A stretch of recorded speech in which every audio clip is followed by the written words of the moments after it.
There we go. Hey, welcome everybody. How's it going? Welcome to the stream. I'm Ian Douglas. I'm the author of the website that you cannot see. There we go. Techinterview.guide. Welcome to the stream. All right, now you can come back. They've seen this. They've seen the website. They knew who I am by now. You can also see the address like way down here in the corner. Techinterview.guide. Here's oldest, aka 13, aka first pancake. Oh, the things we teach our children. Hello everybody, happy Thursday. It is July the 7th. We are 365 days into being streamers. Tomorrow is our 1-year anniversary of streaming. July 8th, 2021 was our first stream. I had Jonan Scheffler and Peter Matejowski, mispronounced his last name and I feel bad. But yeah, we had our first stream a year ago tomorrow. And in that year, we are this close to having 1,000 followers. Leah Brisk, how's it going? Welcome. Nice to have you in chat. We'll give you a little hello there. Hope you're doing well.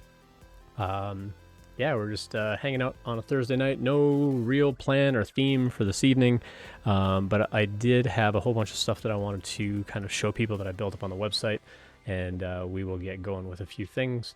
And if Andy GMB shows up, we have a huge thank you to send out to Andy GMB. They gifted a whole bunch of community gift subs during off hours. Like I wasn't going to notice that suddenly I had a whole bunch of new gift subs coming in. But I really appreciate that. I need to go over to my creator dashboard because I need to update this little progress bar that you see down at the bottom here. So our Diversity in Tech fundraiser has been gaining some momentum again. So let me go find insights, analytics. Sleebersk, how's your day going today? How are things on your side? Let's go reset all of this and find out how much money we've made as streamers. It is $49.03. So let me go update that over yonder. Where is my fundraiser? That one there. Properties. We are now at $49.03. So we're inching a little bit closer at a time. As we do resume reviews and things like that, or private resume reviews rather, this will bump up. And I'm going to match all this money dollar for dollar. I've got a transparency page that you can go see over here. We'll do some bang money over here. And you can see this website over here. And it's basically a financial disclosure page where I kind of break down, like, here's how much money I make as a streamer. And I'm going to go match all that money, and then at the end of the year, we're going to give it away. We're going to find a group who is has a primary mission of diversity in tech, and we're going to give that money away. So hello. Hope everybody is doing well. Let's see what else is going on today. It's been a weird week for me. My sleep schedule is completely thrown off. So I'm looking forward to getting a little bit of sleep over the next couple of days. Can I please review your LinkedIn or resume before you head to the gym? Sure. Yeah, if you want to, you can send over your resume over to this link. Don't worry about the $50. That's for a private review. But if you want me to look over your resume or your LinkedIn, I'm happy to do that. Feel free to drop your LinkedIn link here if you want me to start there. But if you want to send me over a resume, I'm happy to do that as well. LinkedIn, there it is. All right, so let me go pull that up over here. Sweet. And let me go over to this screen. Close up some of this stuff here. All right, Sully. Let's have a look through your LinkedIn profile here. First off, first thing I noticed is this background image is pretty cool. Open to work is a fine banner on here. Backend software developer, Ruby on Rails, that's fine. Good use of keywords and stuff in here. Riverside, that's pretty cool. You going to UC Riverside? Oh no, you went to Turing. Well, you claim to have worked at Turing. We'll get to that. But you were a Turing student. Awesome. Let's see, handful of mutual connections, some of the instructors over there and other folks, and it looks like you finished at Turing. So I like that you've got some activity here. I would like to see a little bit more activity going in here, but backend software developer, Ruby on Rails, this is a good title to have in here. I'm going to go ahead and throw a connection your way. You know who I am. I'm not going to add a note. Normally I would add a note in there. But yeah, love to see some more activity in here as far as like just seeing you comment on other people's posts or being able to post about your job hunt and so on. I think that would be good to just be really transparent about what you're doing here. This about section, as I've talked on the stream before, we really only get to see the first couple of lines of this unless we expand it, but this is where you want to cram all those keywords because your search engine optimization is going to really kick in here. Zooey in the house. Oh, it won't play on the screen. Darn it. I have Kenobi popping up saying hello there, but it doesn't show up on this one, so we'll give you some cheers. Good to have you back in the house, Zooey. Good to see you again. It's been a minute since we've had you in chat. So yeah, anyway, this about section, this is where you want to cram all those keywords about technologies that you've used and so on. Text is my passion. I enjoy learning software development. As someone with previous sales and retail experience, I'm an expert at handling customer questions and concerns. My natural leadership style allows me to manage projects with my team and meet deadlines effectively. I especially enjoy cross-collaboration with front-end engineers to optimize and develop a quality user experience. As I enter the tech industry, I want to impact my team and company positively as a back-end dev. I enjoy working with Ruby on Rails and databases, so I look forward to increasing my knowledge on my front-end skills such as React, JavaScript, HTML, and soon become a full-stack developer. It's important to me to work for a company that values its employees. The best experiences I've had are when employees and employers are both valued. And a company that I can invest in and one that will invest in me is what I'm looking for. I would love to share more about my passion for learning coding and being an awesome human being. Generally, this is pretty good. There are a few things in here I would probably change. You're putting a lot of emphasis on I'm not there yet. Like that's really the theme that I get out of this is like, I'm on the journey, but I'm not there yet. I'm looking forward to one day when I become. You are a software developer. That needs to be your message here. You want to talk about the value that you bring, and you do talk about that a little bit.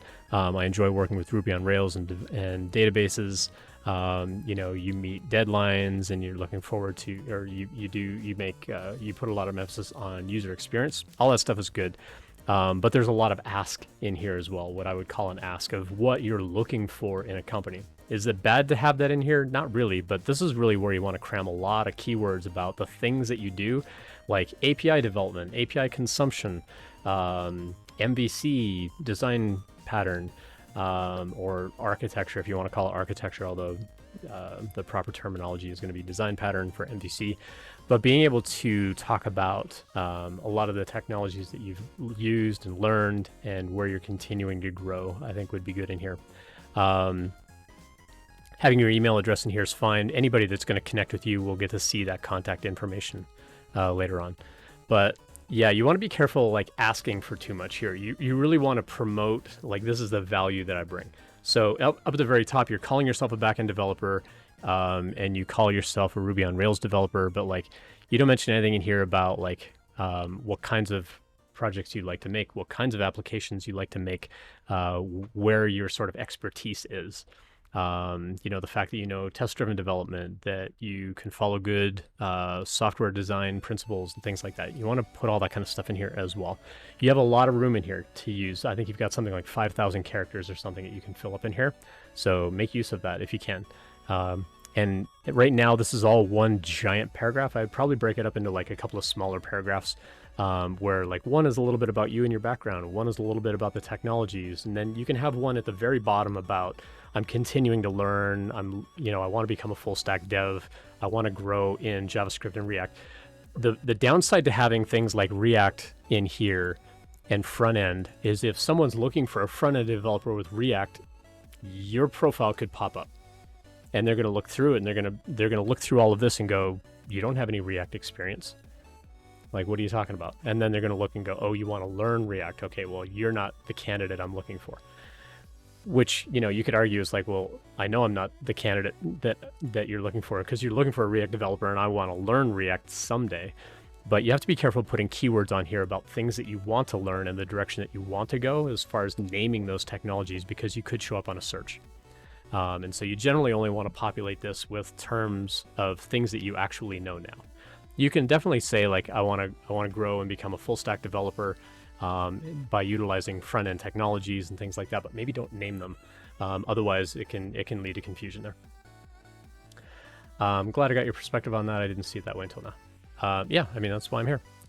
So experience. When I see Turing listed as experience as opposed to education, I feel a strong twinge of misrepresentation. When I first looked this up here, it's like you both worked at Turing. I actually worked at Turing. I was an instructor at Turing. You did not work at Turing. You were a student at Turing. It is education, not experience. And I know that there's some confusion, and some of the career development folks at Turing are like, yeah, go ahead and put it as experience. It's not. It's project experience. It is not professional experience. I would recommend taking it off as experience. Leave it down here as education. A lot of what you're talking about here, you can also list down here in the education section, but you don't want to misrepresent yourself. By having it on here, even though you're calling yourself a student, you're showing up as though you were an employee of the school. And to me, that's a misrepresentation. I see a lot of folks from code schools do this because they want to look like they've got some amount of professional experience, but you do have to be really careful with this. It could backfire on you. And it's feedback that I've given the school, and it's feedback that I've given to other students. I think that it doesn't fit. Like when a hiring manager looks at this, they're like, oh, so you didn't actually work at the school. And what you don't want is you don't want them to start thinking like, oh, well, what else is going to be like, is other stuff on here going to show up like that? Like, were you actually a mobile expert at T-Mobile? I mean, in this case, yes. But like it starts to put suspicion on other things that you claim to know or claim to be when you misrepresent things like that. So for me, I would actually take that off as experience. I think that a lot of what you're talking about here, when we expand this out, a lot of what you're talking about with that Turing journey, I think you could put down as part of the education and explain the education a little bit more. In here, though, you're filling up all those keywords that I talked about in that About section. So you want to get all that stuff up in the About section as well. Also, as we approach the end of my Turing journey, you have approached the end of your Turing journey. You have graduated, and so you're going to want to go back and reword some of this stuff anyway. One of the best and most expensive roller coaster rides I've ever taken. Yeah, it's a little spendy to go to Turing. Getting through Turing had a lot of ups and downs. Sometimes my confidence was peaking. I was slicing through. Yep. Other times I doubted myself. You do have to be a little bit careful showing vulnerability like this, because you don't want people reading this to go, are you like the impactful, like strong, confident kind of programmer that we want on the team? Or are you like this wishy-washy, like, are you going to succeed if we hire you? Or are you going to kind of flip-flop back and forth? Is there a confidence issue here that we need to deal with? And so I would probably change up some of the wording on here and just say, I'm done. I did the thing. It was a roller coaster, but I made it through. These are the skills that I have, and just be really strong and like put a confident foot forward in how you're wording the stuff. During the interview, you can say had its ups and downs, but you don't want to present that up front. You don't want people biasing against you before they ever interview you. Cool. And then T-Mobile, talking about customer needs and so on. Yeah, this kind of stuff is good to have, showing professional experience and user empathy and stuff like that. Install commercial grade cameras and so on. Yeah. So these things are absolutely fine to have on here. Software development skills, endorsed by 3 colleagues, endorsed by Sam Smith. Cool. Yeah, I would say if you can get other folks in your cohort to come in and endorse some of these skills, get some of your instructors to come in and endorse some of these skills too, if you could, that also helps. If I reload, are we a connection? Yeah, we are now first connections. So now I can come in and I can also endorse you for these things. Because I know if you made it through Turing, you can do these things. So I'm going to go in and I'm going to endorse you on some of this stuff too. RESTful APIs. One thing you may want to specify in here is building RESTful APIs, but also consuming RESTful APIs. You may want to split this out into 2 different things. Marketing, I don't know. Business, I don't know. Ruby, yep. I know you know Ruby. I know you know Ruby on Rails. Databases, plural. Sketch, you know one database. You've used Postgres. So I will endorse you for SQL. But for databases, plural, I would actually just put Postgres in here as something to do, or as something to list as far as a skill goes. And then I like that you've got your project work on here. I think this is great. I like that you're doing this kind of like user empathy statement of like this catchy sort of elevator pitch on here. I think that's great. A Rails front end for service oriented. So over here, you kind of start with this, this is what the user can do, but over here, You say, oh, okay, it was buried up here. A user can enter in data about their menstrual cycle as well as their horoscopes, astroflow. Okay, gotcha. I would probably always start with the user empathy statement about like, what is this app? Like, what is it for? Who uses it? Why did they use it? And then tell me the tech stack afterward. Don't start with a Rails front end. Also, Rails should be capital R. Don't start with the tech stack. Because like the example that I would tell Turing students is literally if you're in an elevator with a venture capitalist and you've got like 10 seconds, you're not gonna be like, I made the most amazing Rails application. It's this really dope API. It's got a facade and it's got, you know, these really great controllers and models, and ding, the door opens and they leave and they're like, so?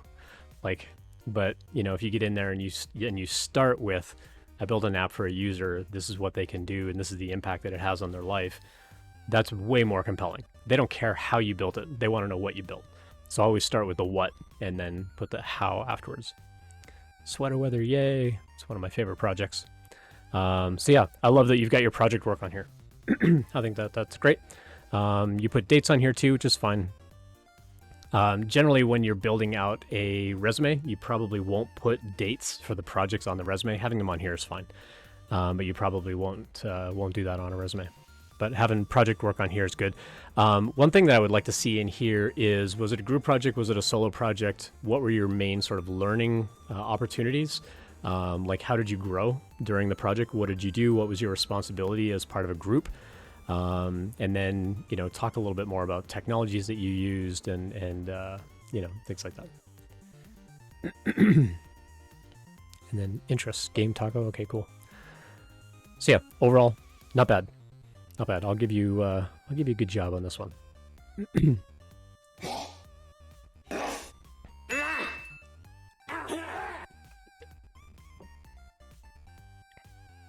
All right, cool. I'm gonna go back to the screen. All right, let's try this again for Zooey. Hello there. I don't know if it played the hello there audio or not. One sec. Sorry, had something definitely caught in my throat there.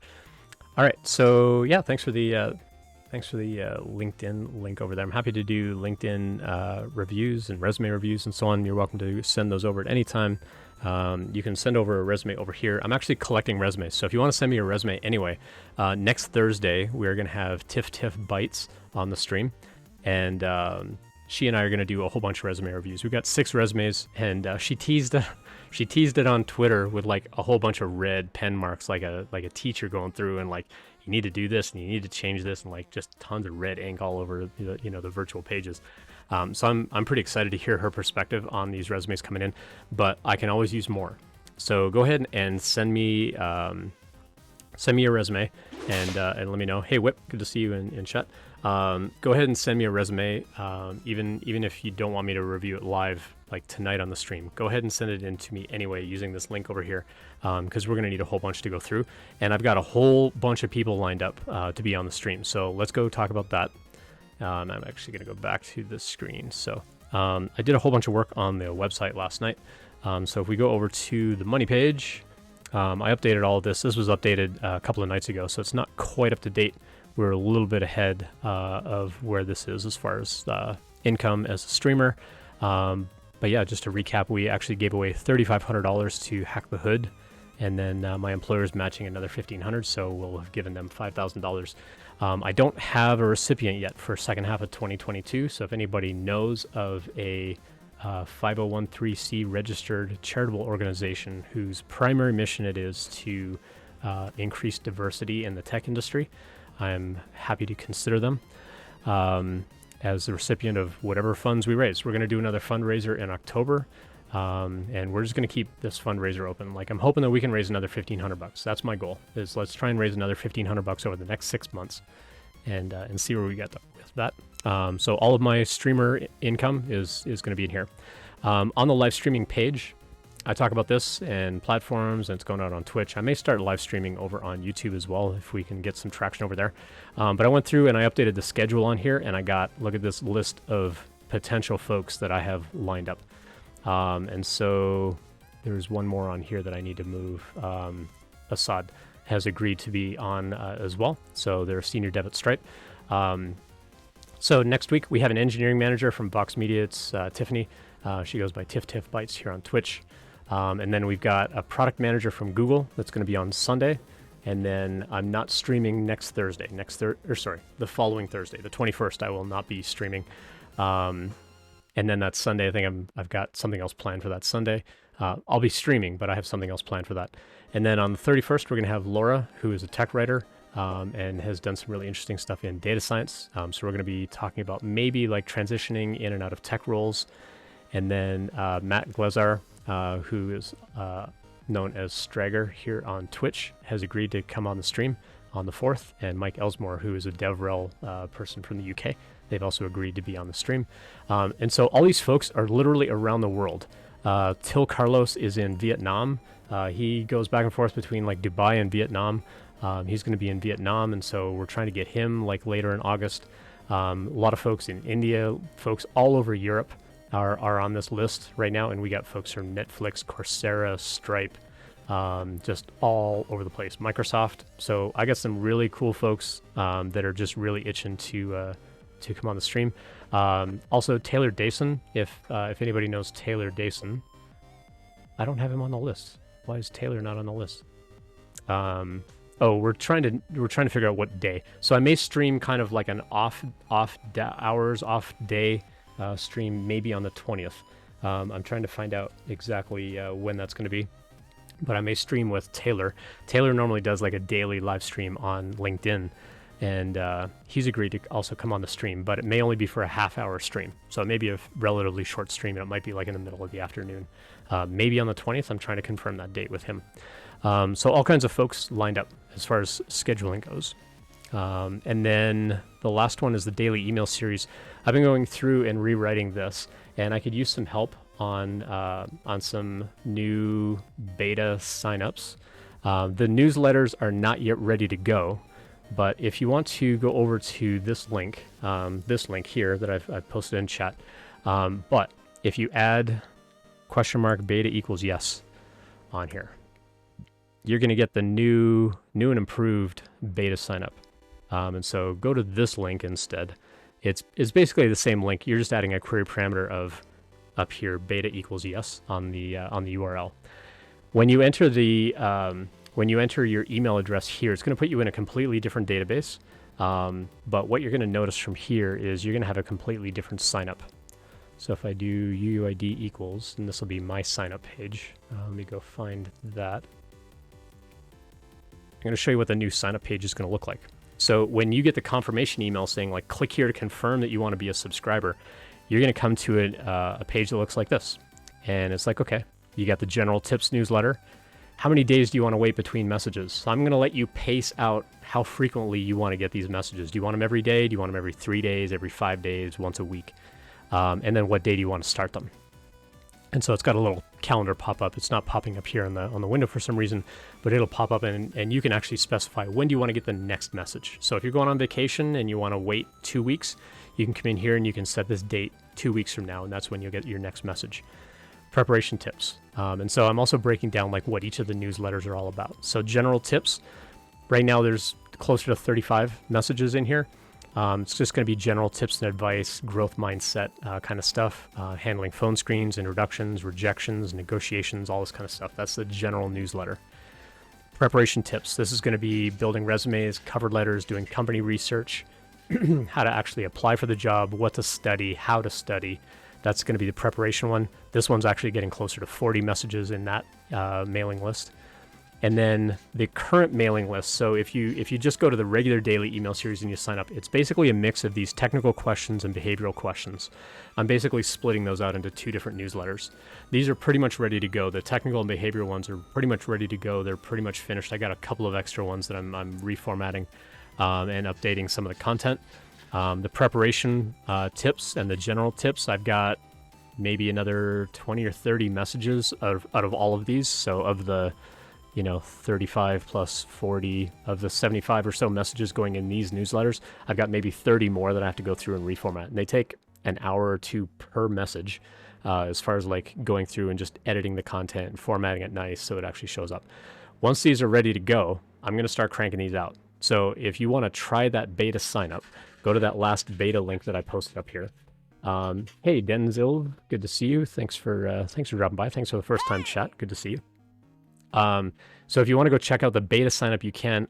I would love some feedback on just the user experience of like putting in your email address, getting the email to confirm, clicking on that, getting to this page that you see over here, and then like putting in the date and the pace of the message, refresh that page.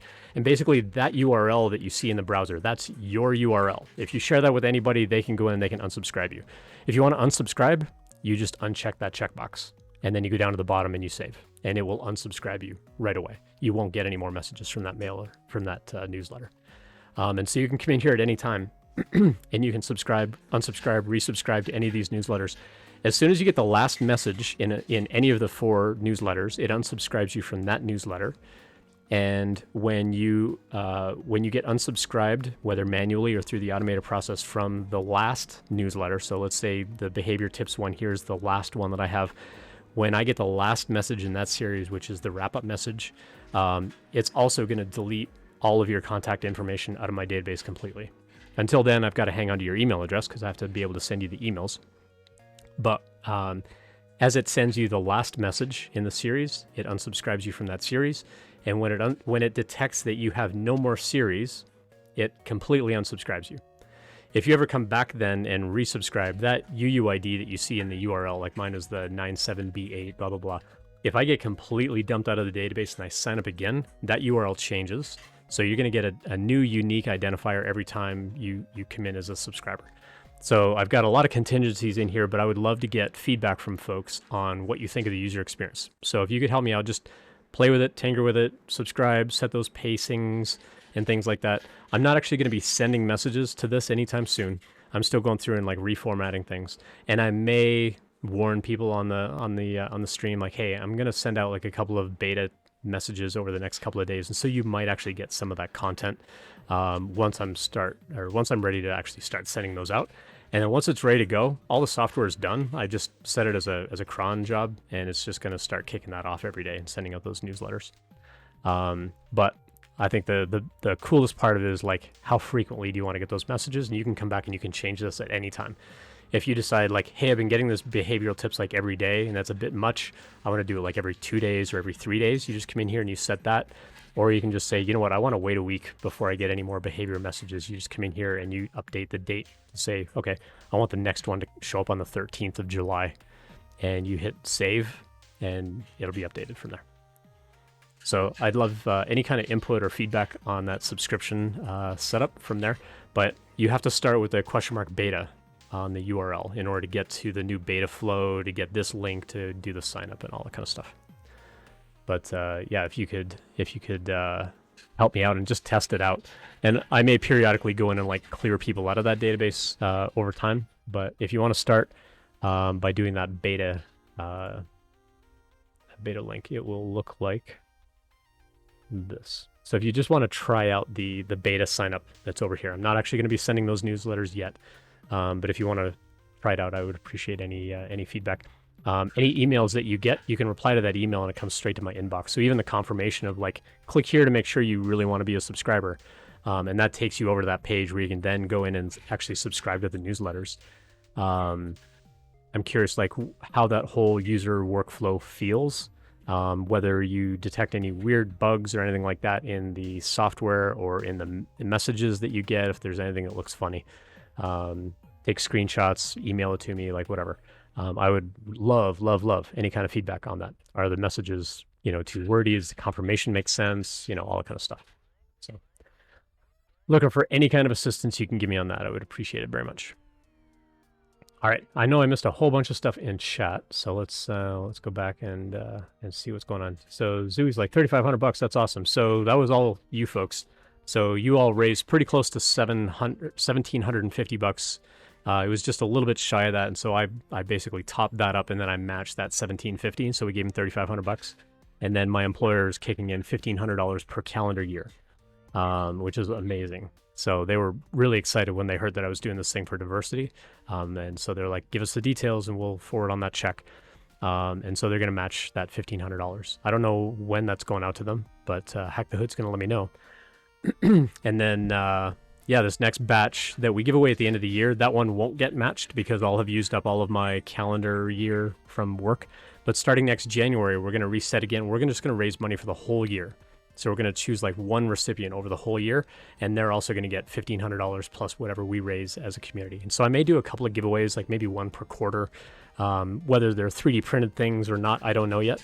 We'll figure that out. But I'm also also looking at a couple things where you can redeem channel points to buy tickets into like a giveaway or something like that. And then yeah, we'll figure that out from there. Speaking of other giveaways, we're getting pretty close to 1,000 followers on Twitch, and I'm trying to think of some sort of giveaway to do. Someone on Twitter is like, oh, you should give away like some one-on-one mentoring time, which I'm not closed to the idea of, but I was thinking, you know, maybe something tangible, but I think maybe we'll just let the winner pick. And so I'm trying to think of ways and things that we can give away. So, you know, maybe some Twitch swag, like a Twitch t-shirt or something like that. I don't know. We'll have to figure that out. Thanks for the follow, Denzilv. Not sure how you want me to pronounce your username, but I'll just call you Denzilv for now. You also submitted your resume. Cool. I'll check out Sully's resume. Sully, are you still in chat or did you leave for the gym? Because I can probably pull up your resume here pretty soon if you're still in chat. Postman socks. I actually don't have any more Postman socks myself. I would have to actually request swag from work or like buy them myself and ship them here and then ship them on to you. But I'm also trying to be cognizant of what I give away and where stuff is being given away. Because sending those dragons all over the world, it cost kind of a lot of money. And then a bunch of them got sent back. Of all the dragons I sent, so I sent probably close to 70 dragons around the world. 2 of the last batch that I mailed out, the boxes, actually 3 of them, the boxes showed up completely crushed. 1 dragon was okay to India. That box was crushed, but the dragon was okay. Another one that went to India, the box was crushed and the dragon was in a bunch of pieces. And then another one that went to Canada, excuse me, to Captain Canada, it actually showed up like broken in half. So they were just, yeah, the postal carrier wanted to slay the dragon or something before it got to me or something like, you know, they sent me a comment, but they took pictures and sent it and I was like really sorry. So I'm trying to think of what to do there. Like maybe for the giveaway, if you're in the domestic United States, I'll ship you something. But if you're in a different country, I might just give you a gift card of some kind in your country for some amount of dollars. I need to figure that out to where it's going to be more fiscally responsible. Not that I mind spending the money on shipping, but it does get expensive and customs and duty and all that kind of stuff. It might be better for me just to like PayPal you or Bitcoin or something. I don't know. We'll figure that out. I don't buy any crypto, so I'd have to go figure out where do I even buy crypto anymore, and then figure out how I send that on. But Sam KitKat, good to see you in chat. Haven't seen you in a minute. Good to see you as well. So yeah, so I'm looking for ideas on what we can give away for the 1,000 followers because we're getting pretty close. We'll probably be there, you know, in the next, probably by the end of the month. We'll probably be there. So I'm thinking like probably early August we'll do some sort of like, you know, 1,000 follower giveaway kind of thing, and it'll just be like a one night. Hey, we're just like celebrating 1,000 followers. Let's talk about our community and things like that. And for the new folks that have joined, we've also got a Discord community. You're welcome to come hang out with us over there. A couple of people were asking about putting a channel in Discord to talk about projects and be able to work on some projects ideas together, which I love the idea of. I love the idea of like collaborating and things like that. Not that, you know, I can actively, you know, develop on anyone's projects because I'm pretty swamped with other things, but just the idea of having a place where you can go and you can talk and throw ideas at each other and maybe collaborate on some things. And maybe you'll find a project partner in there if you're looking for someone to collaborate with. Or even just, hey, I'm trying to apply for this kind of company. What kind of project should I build? We can like discuss that. So yeah, so Sam KK, yeah, we're pretty close to 1,000 followers. So I'm thinking I want to do some kind of giveaway. I'm thinking for the 1,000 followers, like, you know, let's aim for like $50, $100, you know, somewhere in that range. So I'm not looking to like give away a 3D printer or anything like that.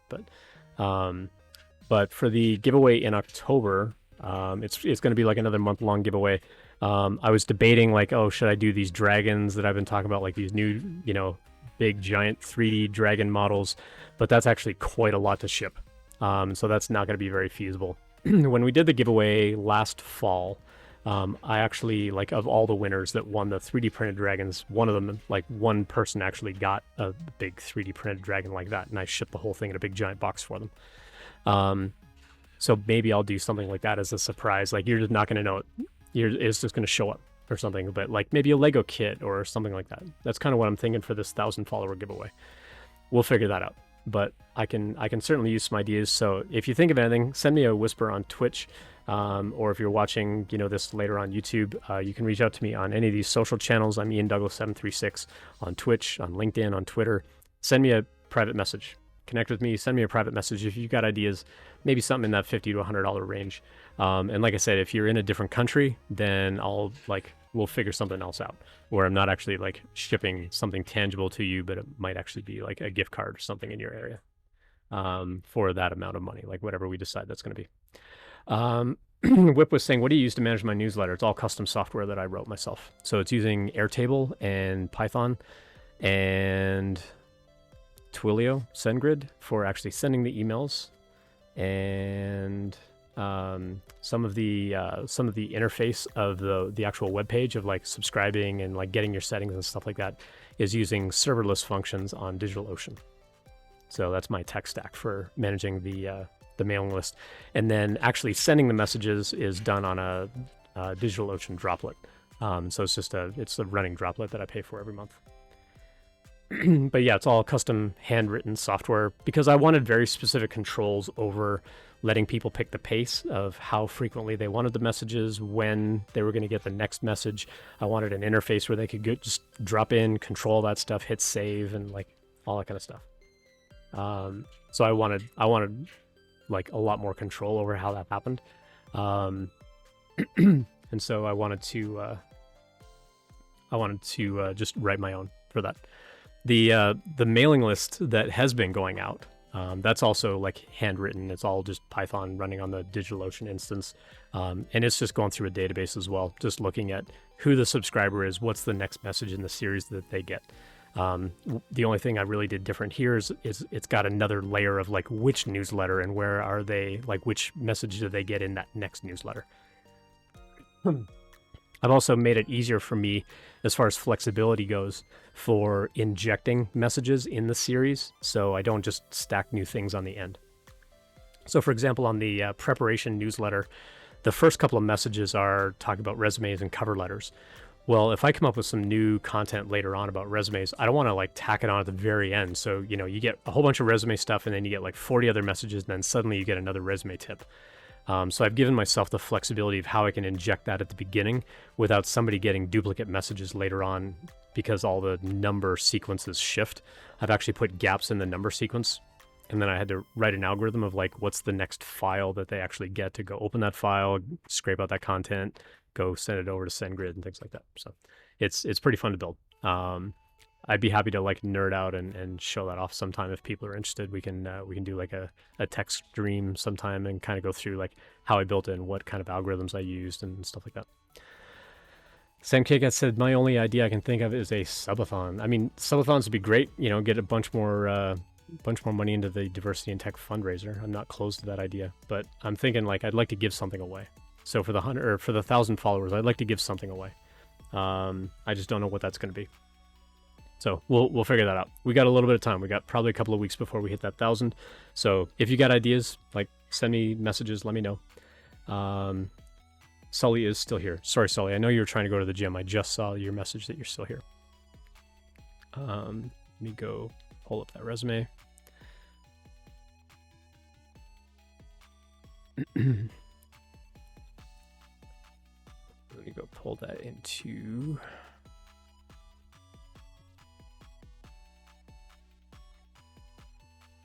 All right, let's go do a quick resume review for Sully. And Sully, I'll probably pull this up on... oh, you didn't anonymize your phone number and your email address. Sully, let me know in chat if that's okay. You're drinking a second cup of pre-workout. Well, let me know, because if I pull this up, it's actually going to dox you.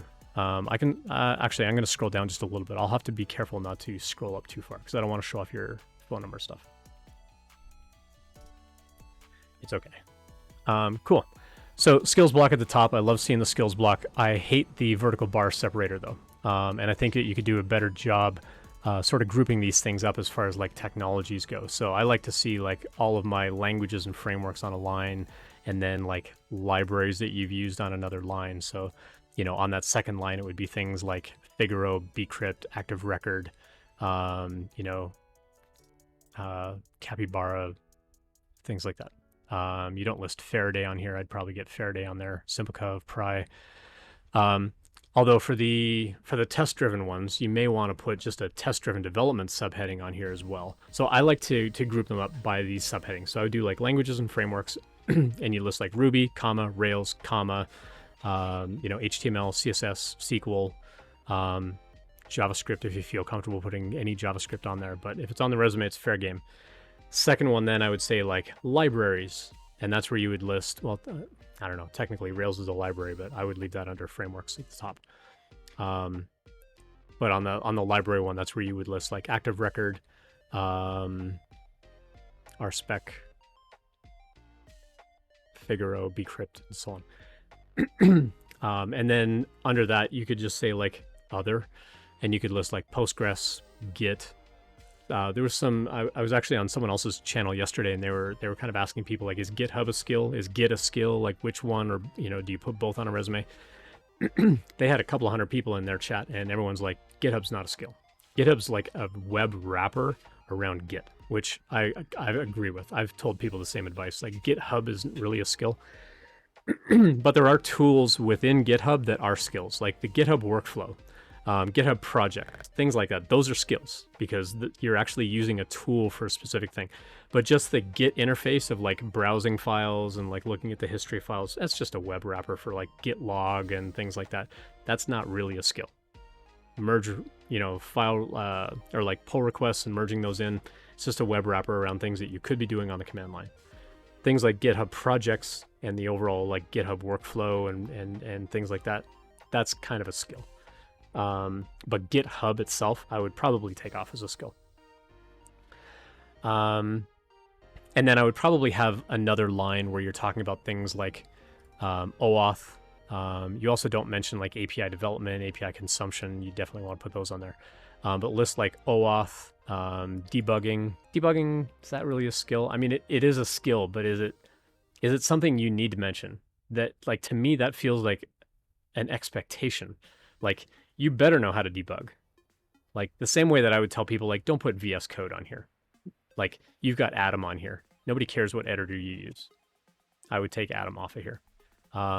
Working with CSV files, that's kind of an expectation.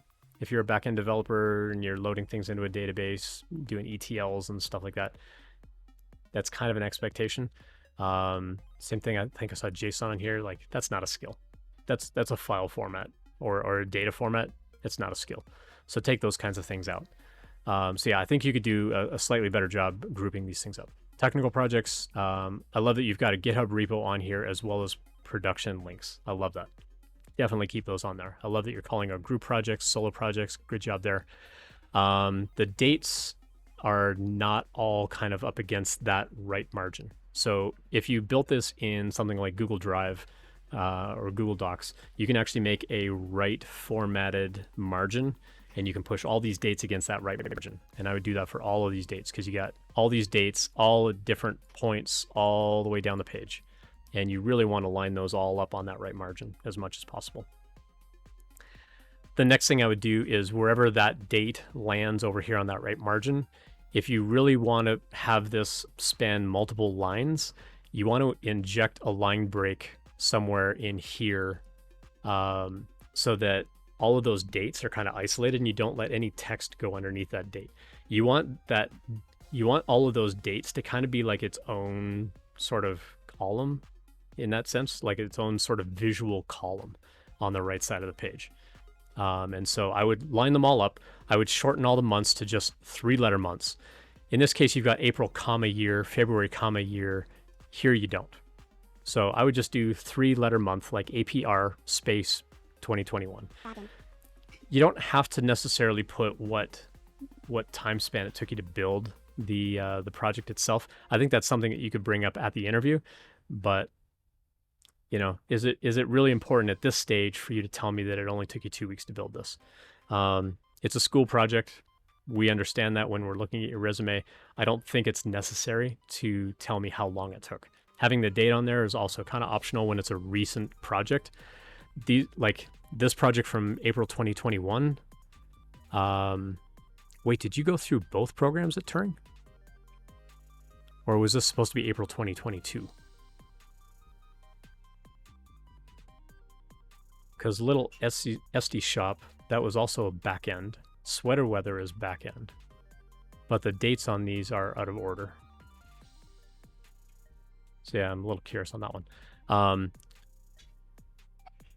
They were all 2022. I would take all the dates off because having them in a different chronological order looks confusing when you're trying to promote, like, this project is the most prominent project that I need you to see on my resume. In that case, I would take these dates off because the fact that these all happened in a different order looks confusing. Whenever you put dates on a resume, you generally want them in reverse chronological order. But if you need to promote one project over another, then take all the dates off. Otherwise, people are going to get confused why some of the dates are in chronological order and some are not. So I would just take all these dates off these projects. Again, this first bullet point should be that user empathy statement of, like, what is this project about? In fact, that user empathy statement, I usually don't make a bullet point. I usually just do a line of, like, italic text on the next line underneath the title. And then I go into the bullet points, where the first bullet point is, tell me something that you learned or some kind of, like, strong impact that you had on this project, and then a bullet point of just the tech stack. Because right now, all you're telling me is that you made a backend API in Rails. But you don't tell me, like, what else this used. Like, what kinds of APIs did you consume to make this happen? Over here, you're like, return directions, restaurants, local weather, and so on, but you don't really mention, like, how many APIs did you consume, things like that. Again, professional experience, back-end engineer. You were not an engineer for the school. This belongs under education. The fact that you have it listed in both here looks confusing. I would also not center this on the page. Again, it makes it really hard to kind of read and parse as a human being. The applicant tracking systems are going to be able to parse this stuff. But as a human being reading this, it looks a little confusing because of how you've laid this out on the page. When the name of the company, or in this case, the school, and the location are all kind of crammed in the middle of the page, in that middle column like this. So I would probably lay it out more like you have the education here, where it's like the name of the place, comma, location, and then just have all this white space here, and then put the date over on that right edge. And then under that, the next line then would be like the title that you held. Now in this case, you can have professional experience, but because you're promoting yourself as a developer, you're going to want to move this education block above your experience. Because again, Turing is not professional experience. It's education experience. Different thing. Get it off of here. Move the education above here, though, because you want to show me these are the skills I claim to have. This is how I've used those skills, and then this is where I've learned those skills. And so you want that first one to be your education, and then under that, I would list professional experience, or even word it as like non-technical experience or something like that, so people know, like, oh, it's still professional experience. You still had a job. You were still trusted as an employee, but it's not like in the tech industry. But yeah, I would definitely reformat some of these. Also, T-Mobile is going to be like capital M, so like watch out for that kind of stuff.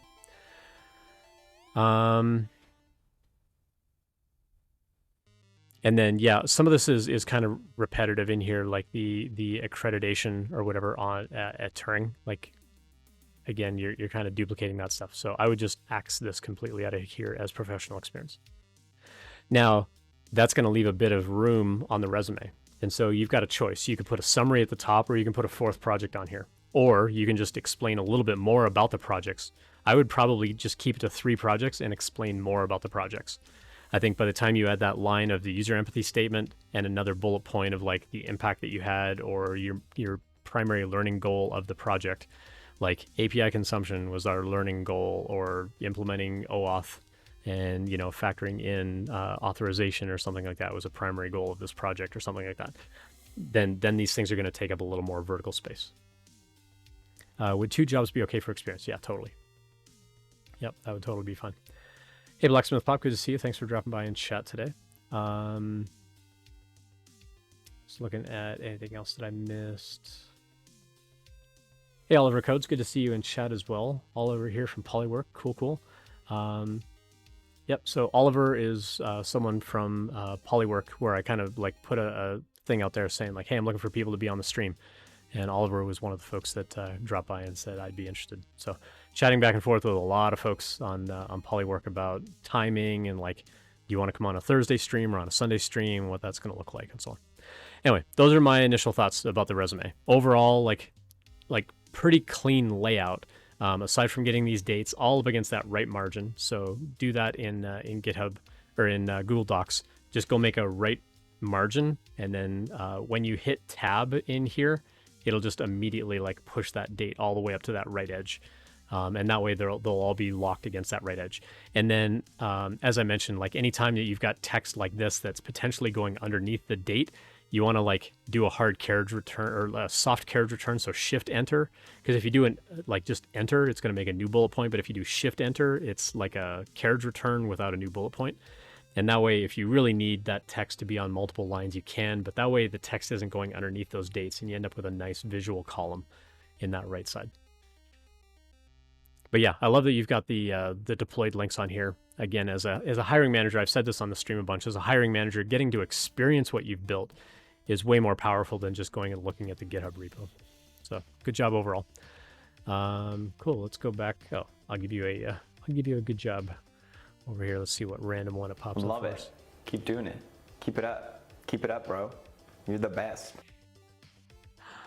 I had some fun with some overlays. So all right, cool. Let's go back to our main chat window. Took a bunch of notes. Yeah, so this is also recorded, so you can always come back and watch the recording later. It'll be up on YouTube later, but the VOD stays up on Twitch for a couple of weeks as well. So yeah, you can always come back and view that. And I'll probably clip this out as a separate resume review later on as well.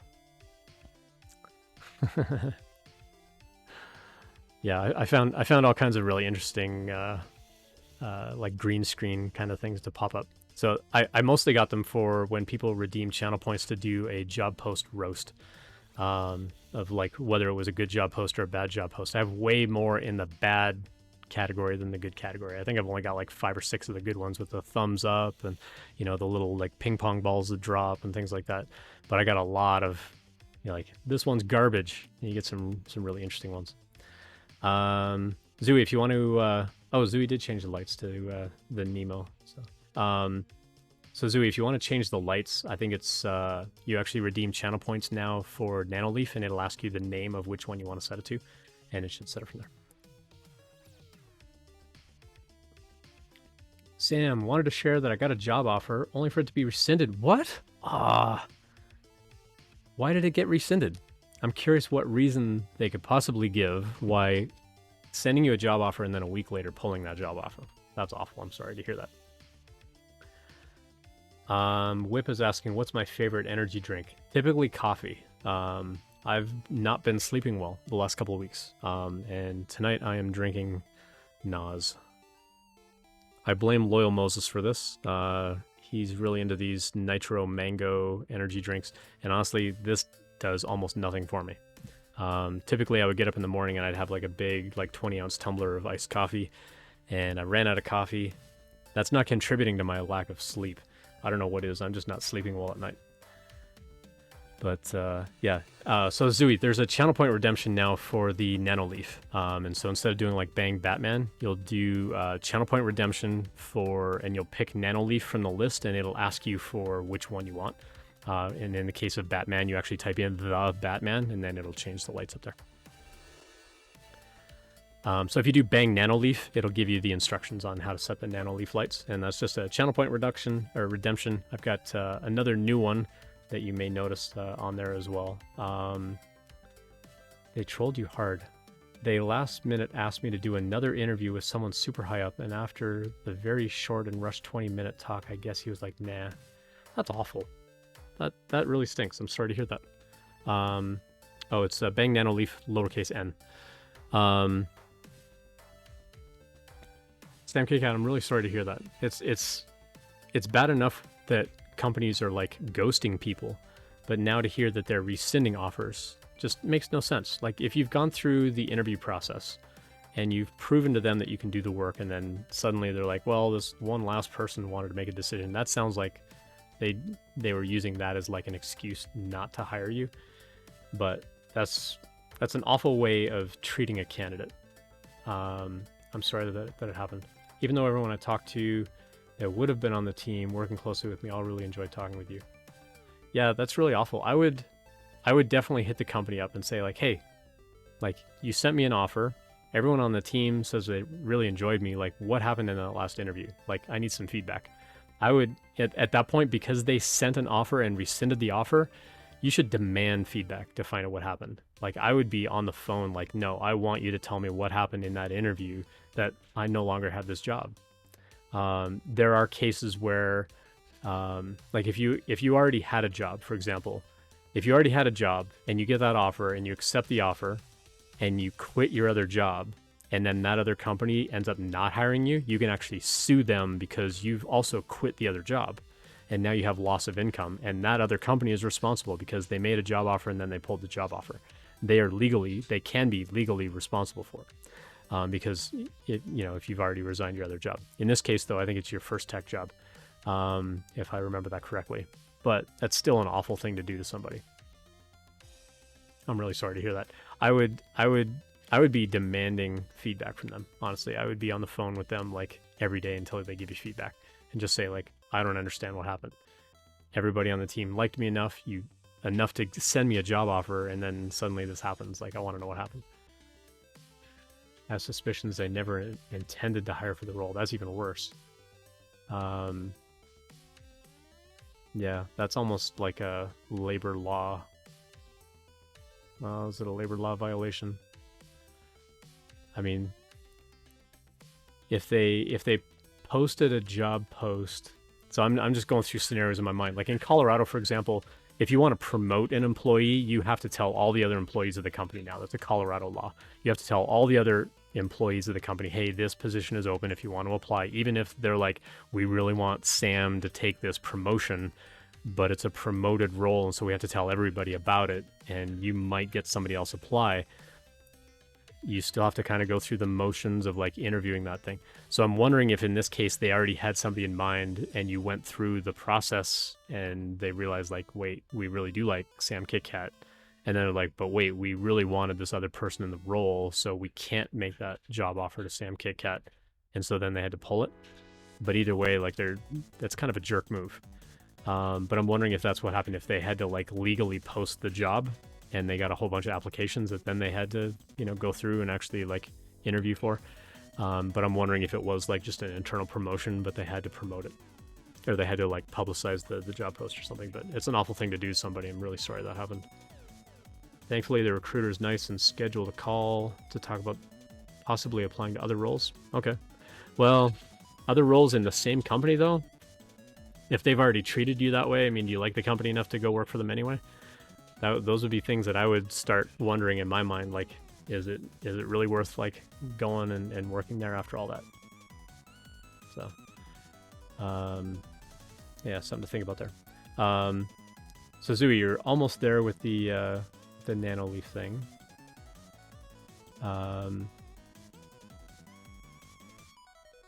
So you redeemed, so Zooey, when you redeem the Nanoleaf channel points, it prompts you with like, what do you want to set it to? And that little text that pops, or the little text input that pops up, that's where you would type in like the Batman or Nemo or something like that. And that's how it would know which one to set it to. It's on a 5-minute timer though, so you have to wait 5 minutes to try again. I wish I knew the command to like give you back those 500 points. But yeah, that would be where like when you redeem the 500 points and it prompts you for like, what do you want to set it to? That's where you actually type in like retro future or something like that, and it would like set it to that pattern over here. Since you want a retro future, I'll just set it to that. Obviously, I need to rethink my user experience around that. So I'll go set it to that for you right now.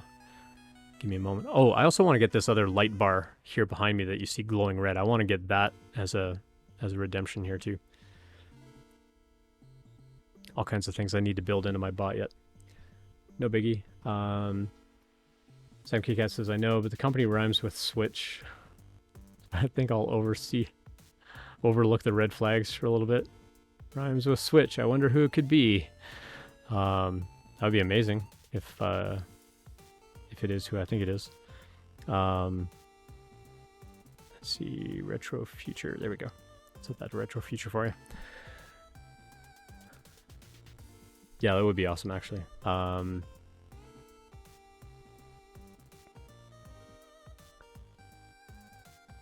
Cool. Let's see. What else did I miss? Get on him, Sam. Kick out. That's not cool. Yeah, I agree. Like even if you get the other role, like I would still be asking them for feedback of like what actually happened there. Like, because the other thing too is like you've been studying development. Is it going to be another development role, or is it going to be something else? So Zooey, on this one, this is where you would go in and you would redeem another 500 channel points. And when it prompts you, like, with the little text input, that's where you would type in the Batman. So the Batman doesn't show up in chat. Well, I mean, it'll still show us in chat that you set it to Batman. But you won't type the Batman in chat. You'll set it as part of the channel point redemption. It's prompting you in there when you say, I want to redeem points to set the nano leaf, it's prompting you for the pattern. Or you can just type the word random and it'll, like, pick a random one or whatever from there. Yeah, I need to clearly rework the user experience on that. How easily we would turn away from the red flags depending on who it is. Yeah, that's true. That's true too. Like, oh, you know, that's really like a company that I want to go work for. So I'm just going to overlook it for now. Said I needed to type in Nanoleaf again. Okay, I'll have to double check that. If I do Nanoleaf. Oh, it says if you don't know the name of the effect, then cancel the reward redemption and type Nanoleaf for the current list. Otherwise, in this case, I can set it to the Batman. And I hit enter, and then we see it actually set to the Batman over here. And then we see the little bot message over here that I set it to Batman. Yeah, I need to reword that message a little bit. But I can also commit at any point and just set it to something else, like Stand with Ukraine, and it'll be blue and yellow for a little while. Hello Kitty Clone Trooper helmet. Heck yeah. Got my Hello Kitty Clone Trooper helmet right here.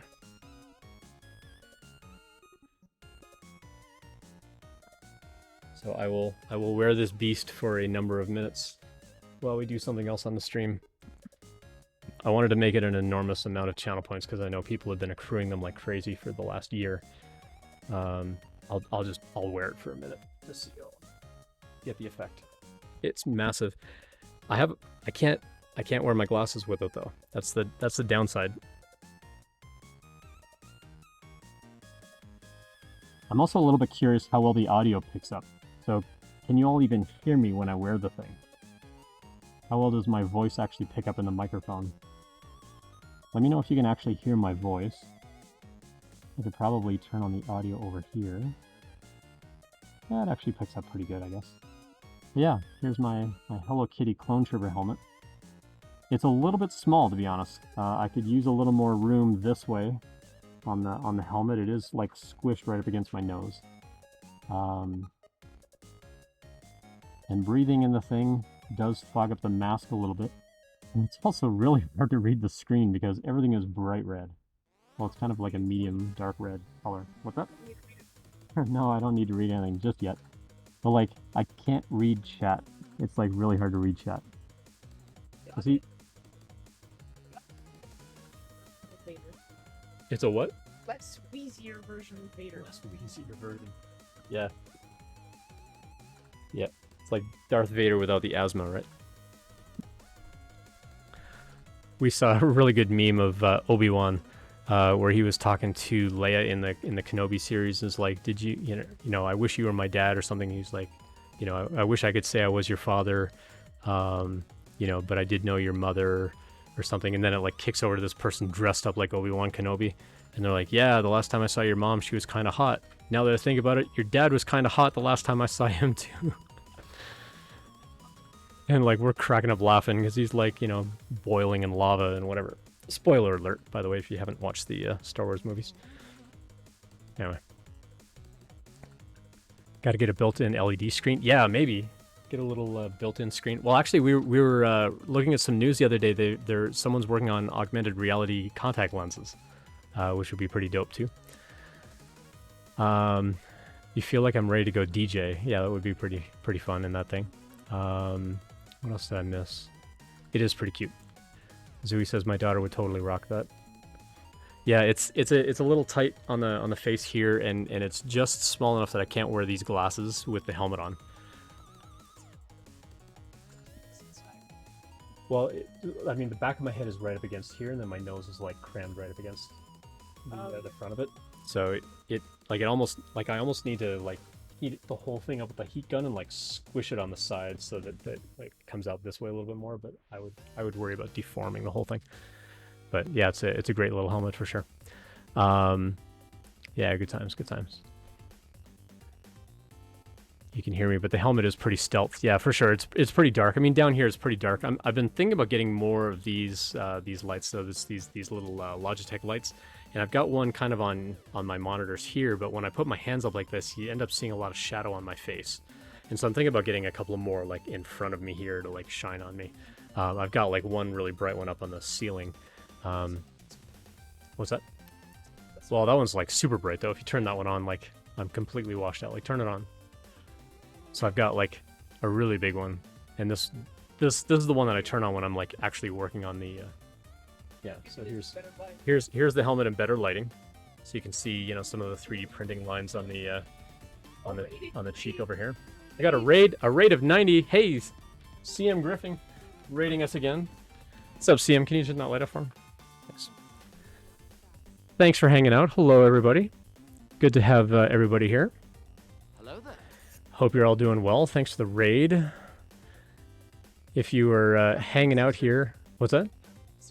Yes, that helmet is fresh for sure. Yeah. So this is it's a Clone Trooper helmet that I got from the Loyal Moses channel, and he basically made it a Hello Kitty helmet. Can you go get me the Wrecker helmet from over there? It's not the white one. It's the other black one. It might have some stuff in it that you can dump out. Yeah. It's in there. It's like tipped upside down. Just dump the stuff out and bring it over. Not the white one. It's a black one. It's in the bin, but it's upside down and it's got stuff in it. Anyway, welcome, Chris. How was your raid? Or how was your raid? Obviously, the raid was good. You showed up here. How was your stream? What kind of stuff were you doing in your stream today? Appreciate the raid. If everybody could do me a favor and double click on the little icon that you see down here of me and the dog, that way you'll show up as a viewer in the stream. Give me 1 sec.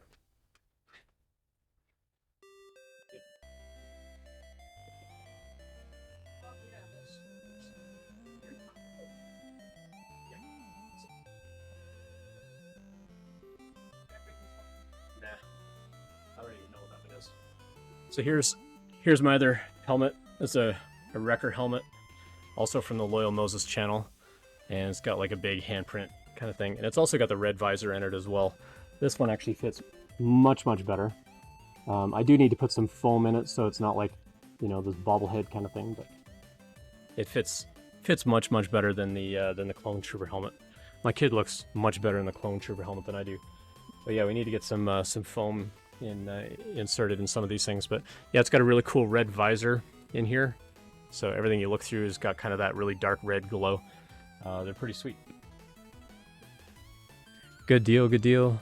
First time chats. Thanks for all the new followers. I'll give you all some blinky lights, kind of collective blinky lights, and some sort of pew pew. Welcome. Hope you're all doing great. Thanks for the raid for sure.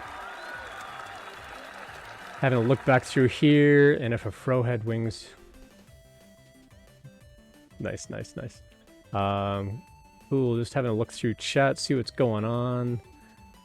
I think maybe in Hello Kitty mode, you need like a white background or something to have enough contrast. Yeah, maybe. Yeah. I should do something with the light panels where like when I put the helmet on, like everything behind me just goes white or something, like, white screen and like white tiles and stuff like that. Anyway. Welcome aboard, everybody. Hope you're all doing great. My name's Ian Douglas. I'm the author of this website, techinterview.guide, and I basically live stream interview prep advice and career advice for those that didn't join the raid from Chris the other day. Appreciate the new raid very much. Chris, I sent you a Twitch whisper. I don't know if you got it or not, but maybe check that out if you have a minute. I'd love to get some feedback from you. Only dev tech advice? Not necessarily. So I've been in the tech industry for 26 years. I've been an engineering manager and director of engineering, so I've got a lot of varied experience. A lot of what I promote is a lot of interview prep for getting a job in the tech industry, but I also give a lot of more generic advice around how do you just talk about your value? How do you get into an interview and talk about the value that you bring to a company? And that can be for any kind of role, DevOps, tech support, CS, kinds of roles, product management types of roles, even engineering management types of roles. So data science advice, I haven't done too much data science myself. So I wouldn't be able to tell you like, oh, go use this library, use that library. But, I could definitely talk about how do you come up with different project ideas to really promote the value that you care about for a particular company? That's really what we talk about on the stream a lot, and how we're building up the community around how you present that value when you're talking to the company. I already am. He already does. So he was actually in a newspaper about his whole because it'll show like where we are and the school name and stuff. But yeah, he took two classes of ASL, and doing it again this coming year or no? No, but he loves sign language. So say something to the folks in sign language. WILLIA. His name is William, just like me. What was the whole message? The kid should learn sign language, then he can be the chat overlay in real time. That would be pretty cool, actually. Hey, Brecor, good to see you, Justin. Justin lives like up north of me. We did a ton of 3D printing back in 2020 when COVID hit. We had like fleets and fleets of 3D printers going to 3D print all kinds of cool PPE and stuff like that. So Denzel says ASL is awesome. So yeah. Where do I send questions? Because that would be great to know. You can just drop them in chat. Also, if you want to ask a question anonymously, I've got a little anonymous thing over here on my bot, so you can actually send a whisper to my bot over here and it'll show up in chat as an anonymous question. So if you don't want your name attached to it, although if you do abuse it, I've got a shame command where I can actually shame the last person that sent in a whisper, so don't do that. But yeah, I'm happy to take questions. You can also DM me on any of the socials. So I'm Ian Douglas 736 on a lot of the social platforms. If my button will work, there we go. So LinkedIn, Twitter, I've got Linktree as well, Instagram. I try to be Ian Douglas 736 on all those platforms. You can reach out and connect with me. We've also got a Discord community. If you want to come hang out on Discord, you can send me private messages on there. I'll answer your message privately. I may bring the question over to chat though at a future point where we can talk about like what the question was, like from an anonymous context point of view. Like I won't be like, oh, Ian said this question, because I don't, if you feel like you need to ask me privately, then I'm going to keep your name out of it because I want people to feel safe asking questions. I'm just here to help out.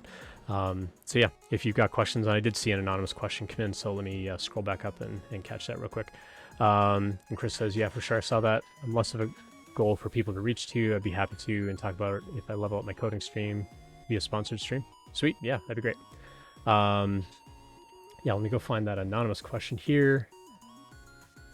Could have swore anonymous question. Shame me, Ian. Aw, you really want me to shame you? All right, I'll shame you.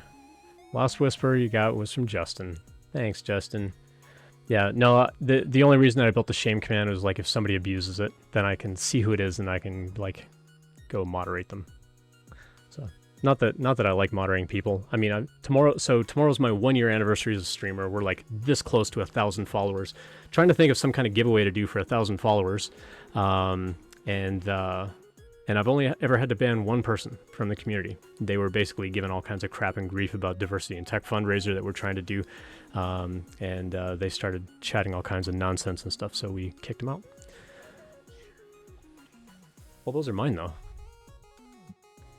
Yeah, I bought some Twitch swag, so I've got the purple t-shirt now, and I bought a cool hoodie, just because I can.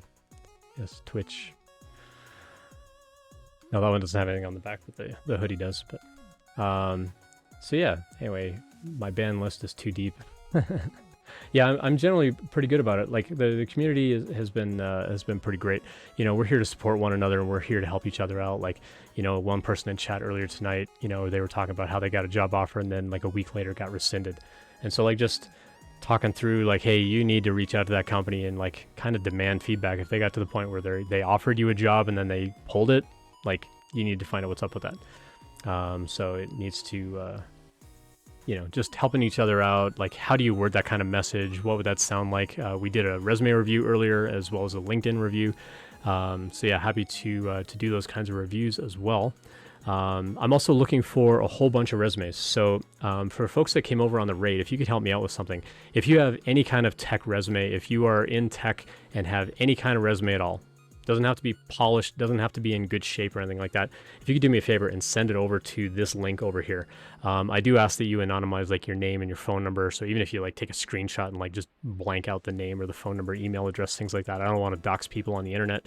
But over the next couple of months, I want to do a whole bunch of resume reviews with other people on the stream as guests. I haven't had guests on the stream for a minute, since like April or May.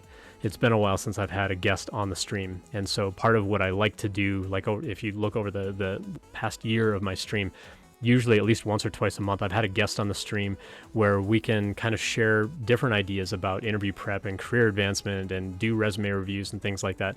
And so I'm looking for a whole bunch of resumes. And that's basically going to tide us over like through July, August, maybe into September, that as I have different people on the stream as guests, that we can do a whole bunch of resume reviews together. So if anybody follows Tiff Bites here on Twitch, Tiffany's going to be on the stream next Thursday, and we're going to do a whole bunch of resume reviews. But I've got a bunch of other people lined up from Stripe, from Google, from Microsoft, from Netflix, from like big FANG companies who I want to say like, hey, take a look at this resume. Would this stand out as like a FANG, you know, prospect? Things like that. So I've got a whole lineup. You can go check that out over on the website, techinterview.guide. Just look for the streaming or the live stream link on there, and you'll see the schedule of when I've got people coming on the stream. I've got everybody from recruiters to project managers, all the way down to like, hey, I just graduated school and I got my first job as a C# developer. They just want to come on the stream and like talk about their journey. These are the kinds of projects that I built. This is how I stood out. This is what my interview experience was like. Just to hear other people's perspectives and know that if you're on the job hunt, you're not in it alone, and that there are people out here that want to support you and they want to help you out and they want to be able to give you this kind of advice, and they want to be there to help you out. So appreciate all the new follows coming in. What's up? Hey! Yeah, new follower. So appreciate that. Let's see. Denzel was full-time at Redbox. Sweet. So I was having friends talk over you. You're offering resume reviews. Yep. Do you need to black out the names? I prefer it, just because it's shown on the internet. So I mean, I prefer if you can anonymize it or like just block it out. But if it's like at the very, very top, you know, I can like not scroll, you know, above that point maybe. So yeah, if you want to send those over, I would appreciate it. Otherwise, I'll keep an eye on the incoming email if you do send those over. Or if you want a LinkedIn review, just drop your LinkedIn over here. And we can all connect with you as well and kind of help build up community that way too. Hello from Mexico. Hello from Colorado. Hope you're doing well, Vincent Code. Thanks for dropping by as well. Yeah, if you want a LinkedIn review, we did one earlier. I'm happy to give you my thoughts on LinkedIn and things that you can do there. Yeah, lots of new follows today, so appreciate that. We're like 52 people away from 1,000. So I'm hoping sometime before the end of the month, we're going to hit that 1,000 follower mark, and then some kind of giveaway. So I am open to ideas on what I can do as a giveaway. Not sure what I want to do for the giveaway. I mean, I've got ideas in mind, but I also don't want to like break the bank either. Part of me wants to like give away a 3D printer or something like that, but that's a little spendy. I might do that for the October giveaway. So historically, what we've done for the Diversity in Tech fundraisers, I do like these 3D printed dragons, not the model that you see up here behind my head, but like this style. We printed and gave away like 70 of these throughout the month of May, shipped them literally all over the world. And they're just, you know, these really large articulated dragons in lots of different colors. And this was fun. Zooey and chat got a couple of them and shipped them all over the place. And yeah, and then we started printing, you know, this kind of model And we got lots of different colors of filament and stuff like that. So we were doing some really fun stuff with the dragons. And so what we were doing in the month of May is we were just doing random giveaways. Every time I streamed, we were giving away a number of these dragons. What I'm thinking is in October, I'm probably going to do something similar where there's like a regular giveaway, like every stream, we're going to give away like 2 or 3 things that are probably going to be 3D printed. I just don't know what that's going to be yet. But from all of the people that win, then I'm going to like draw one winner of all the winners and like send something big. So that'll probably be in October. But for the 1,000 followers, I'm not sure what I want to do as a giveaway for that 1,000 followers. I'm thinking something in the like $50 to $100 range. So we'll see. CM Griffin says, be happy to be okay part of a stream where we review my resume on LinkedIn. That'd be great. Yeah, I'd love that. So yeah, I'll send you more details, Chris, and we can chat about it. I think qualified people still need a critique. Yeah, I actually had somebody critique my resume on their stream yesterday. They found things that I didn't even catch on my resume, like I meant to comma delimit a bunch of skills, and I put a period in instead of a comma, and they caught like little details like that, and they found some duplication of stuff as well. I'm like, yeah, even myself as a resume reviewer, I overlook things too. And it was good hearing some feedback from folks like, you know, I've been in the industry a long time, and like, what do you think about this 2-page format versus a 1-page format and things like that? It's all important to just have lots of other perspectives. That's why I love having guests on the stream with me where we can chat about having different perspectives, because there's no one right way to make a resume. There's no one right way to prepare for an interview. There's no one right way for any of this stuff. This is just me and my perspectives, right? But I like having other guests on the stream where we get to hear their perspective as well. Last fall? Late last year, I think we had Jerome Hardaway from Vets Who Code. Amazing guy. We had a great chat. We had a wonderful evening, you know, chatting. We did not see eye to eye. We did some resume reviews, and he's like, I think this. And I'm like, no. Like, I think they should do this. And he's like, no, it needs to be this. And I'm like, no, it needs to be that. And at the end of the session, I'm like, see? There's no one right way. Like, don't just listen to my advice. Don't just listen to Jerome. Don't just listen to whoever. Like, you need to hear a lot of bits of perspectives and views so that you can form your own opinion on this is how I'm going to make my resume. And so that's why I want to have other guests on the stream and go over all these resumes and stuff like that, just so we can hear lots of perspectives on what makes a good resume. What stands out to me as a manager might not stand out to Tiffany, who's an engineering manager, next week. And so we're going to kind of see how we agree and disagree and agree to disagree on the finer points of what makes a good tech resume. Should you even write a cover letter, all that kind of stuff. So it's going to be a fun stream next week, so come check that out. If you haven't reached out to Melky Dev. Yeah, so that was the guy that I sent my resume to yesterday. And he was doing like a ton of resume reviews on his stream, and mine was the last one that he did during the day. That was my resume. And it was a really good session, and he caught things and had other folks in his chat. He had like a couple 100 people in chat, and they were all pointing stuff out. I'm like, yeah, good catch, thanks, good catch, because like I said, you know, even as a resume reviewer myself, I miss things, and this is why we need multiple people to look at stuff. So yeah, he does great content. Yeah, it was a fun stream to kind of sit back. It was my first time seeing him on Twitch. Zooey says, my daughter still plays with the dragons. She was nice enough to give one up to her cousin because he was sad he didn't go on. Aw.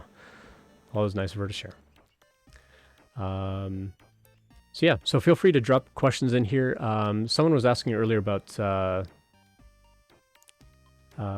like data science stuff. So let me kind of scroll back up and see some other things. Someone mentioned give away a mechanical keyboard.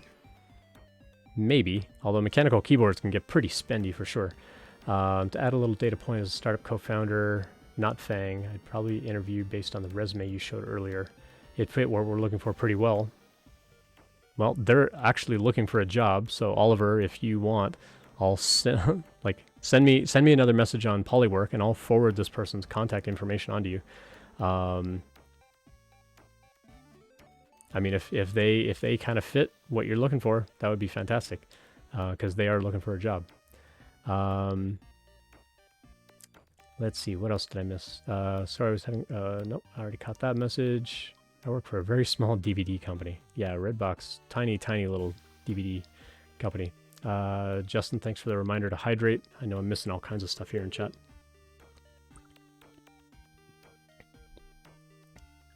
Cool, lots of banter back and forth between Master Firewall and CM Griffin. Finally getting a belt printer. Really wish they existed 2 years ago. Yeah, that would have been really great for doing all that PPE work back in the day, for sure. DGAG, thanks for dropping by as well. The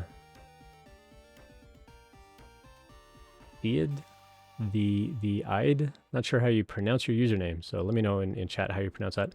I've been learning React Native to get into mobile development and eventually switched to iOS. I have a year of experience in React. I'm not sure what kind of projects in React Native should I showcase in my resume. Any suggestions? My primary suggestion is, who do you want to go work for and what kinds of projects are they going to care about? Because I could sit here and be like, oh, it'd be cool to make an app that did this. It'd be cool to make an app to do that, and have like 10 different people in chat say like, oh, what if you made an app that did this and this and this? But when you actually go apply for a job at a company, you need to think about the kinds of projects they're going to care about. That's what you need to promote on your resume. It's good to have a passion project, and it's good to come up with your own ideas, and you could certainly put those on a resume. But the first project that you list on a resume should be something that really entices them of like, hey, we do that. That's what's going to really grab their attention. And so what I tell people is, as you're doing your company research and you're figuring out like, who do I even want to apply to, see if that, like, if they're a tech company and they do mobile development, see if they have like a library or some kind of component that you can build into a project. Build that into a project, and then it could just be any project that you want, and say like, hey, you built that library, I incorporated that into these other projects that I had already been building. I've incorporated that and I like that user experience. The reason that I mentioned that sort of thing, like if they've got technology, use that in a project, the reason that I mentioned that is it stands out quite a lot when you do that application. Then your introduction changes from, hi, I'm Ian, I'm a React Native developer, I really want to get into mobile development, will you hire me please? That introduction now becomes, hi, I'm Ian, I'm actually a user of your software, I like it so much I've built it into 4 of my projects. Here's where you can check it out. I love this user experience. I really want to be a part of the team to help continue this development. It completely changes the positioning of how you're applying for that job. You went from being just random person with skills to, I'm a user of your software and I love this so much I want to be part of the team. Like, it completely changes it, as opposed to just, yeah, I saw you had a job post, I'd like a paycheck please. So it really changes that. Quite a lot. The IYD. Okay. The IYD. I'll try to remember that. So the kinds of projects that I would work on would be dependent on the kind of company where you want to apply. So what kind of mobile companies do you want to go work for? Or what kinds of companies are building mobile apps where you want to build a similar kind of mobile app? Like, are you looking for just like data tracking and things like that, where you can, push and pull data? Like, is that just your forte, and like you don't care like what the app actually is, but you just want to showcase like that data pipeline and like calling APIs and handling that kind of stuff? Or do you care about like, is it mobile game development? Now you need to go find a mobile game company, as opposed to just any company that happens to be doing like a mobile app of some kind. So you really need to kind of examine like, what do you want to build as a mobile app? What kinds of things are interesting to you? Go find companies that do that, and then figure out, what do they build? What kind of technologies are they using? Can I build an app similar to what they do? Like, do they have screenshots that I can like go and build similar kinds of screens where I can like kind of pass data back and forth between those components and the screens and so on in that React Native app? Compile that down, get it on the App Store, Play Store, things like that, and say, hey, I do this too. Here's how I mimicked what you already build. This is something that I really like doing. Would you consider me for an interview? It very much changes the introduction, especially if they already have like a technology or whatever that you can use as well. That would be the best approach, and then promote those on your resume. So when I tell people to build a resume, it's great to come up with a one-page resume. I think that's fine when you're ready to actually apply for the job. Until you actually apply for the job, though, go build an enormous resume. Put every project, every skill, every library, every tool, everything you've ever done in development, put all of that on this gigantic resume. It's going to be many pages long, maybe. That's okay. Every job, give me lots of bullet points. Every project, give me lots of bullet points. Tell me what you learned, what was cool, what was fun. Was it a group project? What was your responsibility on that group project? Like, just put lots and lots of information on there. Now, when you're ready to go apply for that job, you make a copy of it and you trim it back down to one page. by removing all of the stuff that that company's not going to care about. You're going to move things around. They're going to care about this project more than this other project. So I need to like rearrange those for that resume. You don't want to do that on one sort of like main copy where you're like constantly moving stuff around on that one main copy. Just that's kind of your big sort of primary resume where you're just like putting all the stuff on there. You're going to make a copy of that and then trim it back down to one page. So there's a riddle that I heard as a kid that said, how do you make a statue of an elephant? You start with a block of concrete and you chip away everything that doesn't look like an elephant. And that riddle applies to building a resume. How do you look like the best candidate for the job? You start with an enormous resume and you chip away everything that doesn't make you look like the best candidate. You only leave the skills on there that they care about. You only leave the projects on there that they care about. You only leave the bullet points about those jobs and whatever that that company is going to care about. How do you know what they care about? Company research. You have to know how to research a company.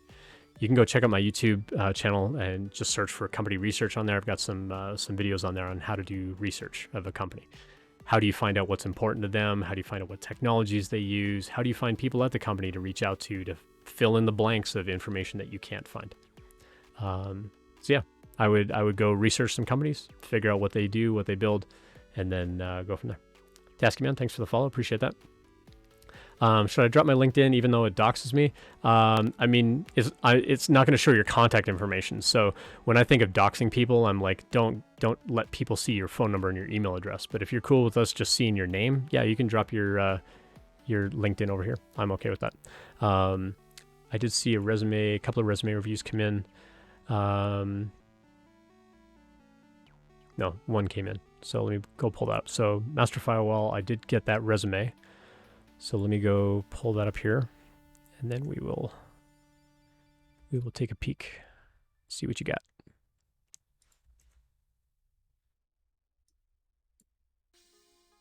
Cool, thanks for anonymizing that. So let's switch screens, and we're gonna go do another resume review for Master Firewall. Let me zoom in a touch over here.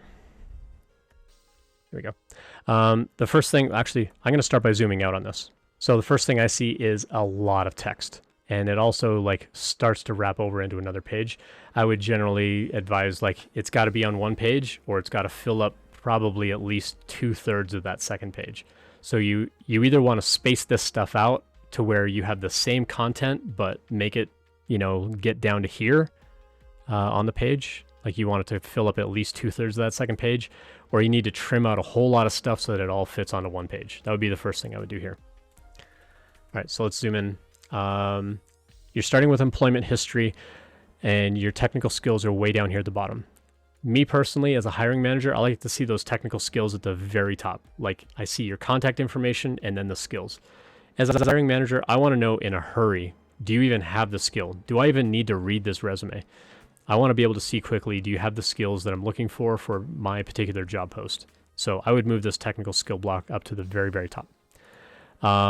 Explaining what you do in Excel with pivot tables and things like that, that's fine. I hate this vertical bar as a separator. Just comma delimit it. It's actually interruptive to read from a mind psychology point of view, because we don't typically see that vertical bar in day-to-day life. We see commas and we see just white space separators. We don't see vertical bars separating things. And so it's very interruptive to our brain to go, what's this? Oh, it's a vertical bar. Let me keep reading. Wait, what's this? Oh, it's another vertical bar. Let me keep reading. And so it actually slows down our reading in an annoying way. And so I would get rid of that vertical bar. I would just comma delimit this. Tableau, Power BI, Python, SQL, Jupyter Notebook. These are fine. Say if you've used other libraries for data science, try to get them on here as well. Have you used things like Panda? Have you used like PyNum? Is it PyNum or NumPy? Like what kinds of other libraries and tools have you done around the idea of data science? List those on here as well. I think that would be important. Education, because your education, it's in decision science, business analytics. It's kind of related to data science, I guess. I would say if this is like really qualified for the kind of role to which you're applying, then you could maybe move that up higher on the page. Otherwise, I'm a big fan of just keep the education down at the bottom if they really care about where you went to school. If it's like a really big name brand school like MIT or Georgia Tech or something like that, you definitely want it up at the top, like Stanford and stuff like that, because those kinds of schools are like highly coveted by companies. Most companies honestly don't care. They want to know that you finished school, or that you have gone to school in some capacity, but like where you've gone to school, it's not really that important. But yeah, we're jumping straight into employment history. Your dates don't really line up on that right margin. So the current kind of lines up like about here. In the 2018, you got like a little bit of a gap here. So the first thing I would try to do is like get all those dates on that right margin, so that that's pretty consistent over there. And then if you really need really long explanations of text, I would probably do like a soft carriage return in here, like a shift enter, to where this is going to move it down onto the next line, to where you're not putting text underneath those dates. It'll allow those dates to have kind of a visual column, even though it's not actually like a table column. It'll make it appear like a visual sort of column on the page, and it'll be a lot easier for people to kind of see and sort of pick things up. But this is a lot of text. I will tell you, as a hiring manager, I'm not reading all this. I'm just not going to read all this. I'm going to kind of skim through. Okay, Power BI, ETL process with CSVs, did Power BI again. Like you're telling me over and over again, Power BI. Here you're mentioning pandas and NumPy, but you don't put that down below. So again, you got to list this kind of stuff in your skills block. If you're okay answering questions about it on a resume or at an interview, then put it in that skills block. By listing it here and not putting it in the skills block tells me as the person reading this that you've kind of used it, but you're not comfortable answering questions about it. Maybe I could like softball you and like, sort of underhand give you some soft questions about like, hey, tell me about what you did in pandas. How does it differ from this or that? Like, have you used scikit? Do you know the difference between like pandas and scikit? Like, what would those things be? Just to kind of see like, what's your depth of knowledge in that thing, because you didn't list it as a skill. If you list it as a skill, then I'm like, oh, pandas. Let me ask you these specific things about pandas to try to find your limits of knowledge in using that tool. But you're listing Power BI like a ton of times on here, and it's looking very redundant, especially when you're mentioning it many times over. So I think you could probably reduce the amount of text on here just by simplifying sort of what you're saying and condensing this a little bit more. Mac and Swiss asks in chat, would it be worthwhile to bold some of the most standout parts of the bullet point? Maybe, but you also don't want to start littering this with bold either. But there may be tools on here that are like really standout tools to a particular company. Like if they use some really niche tool, like I know Tableau is not like a, highly specific skill.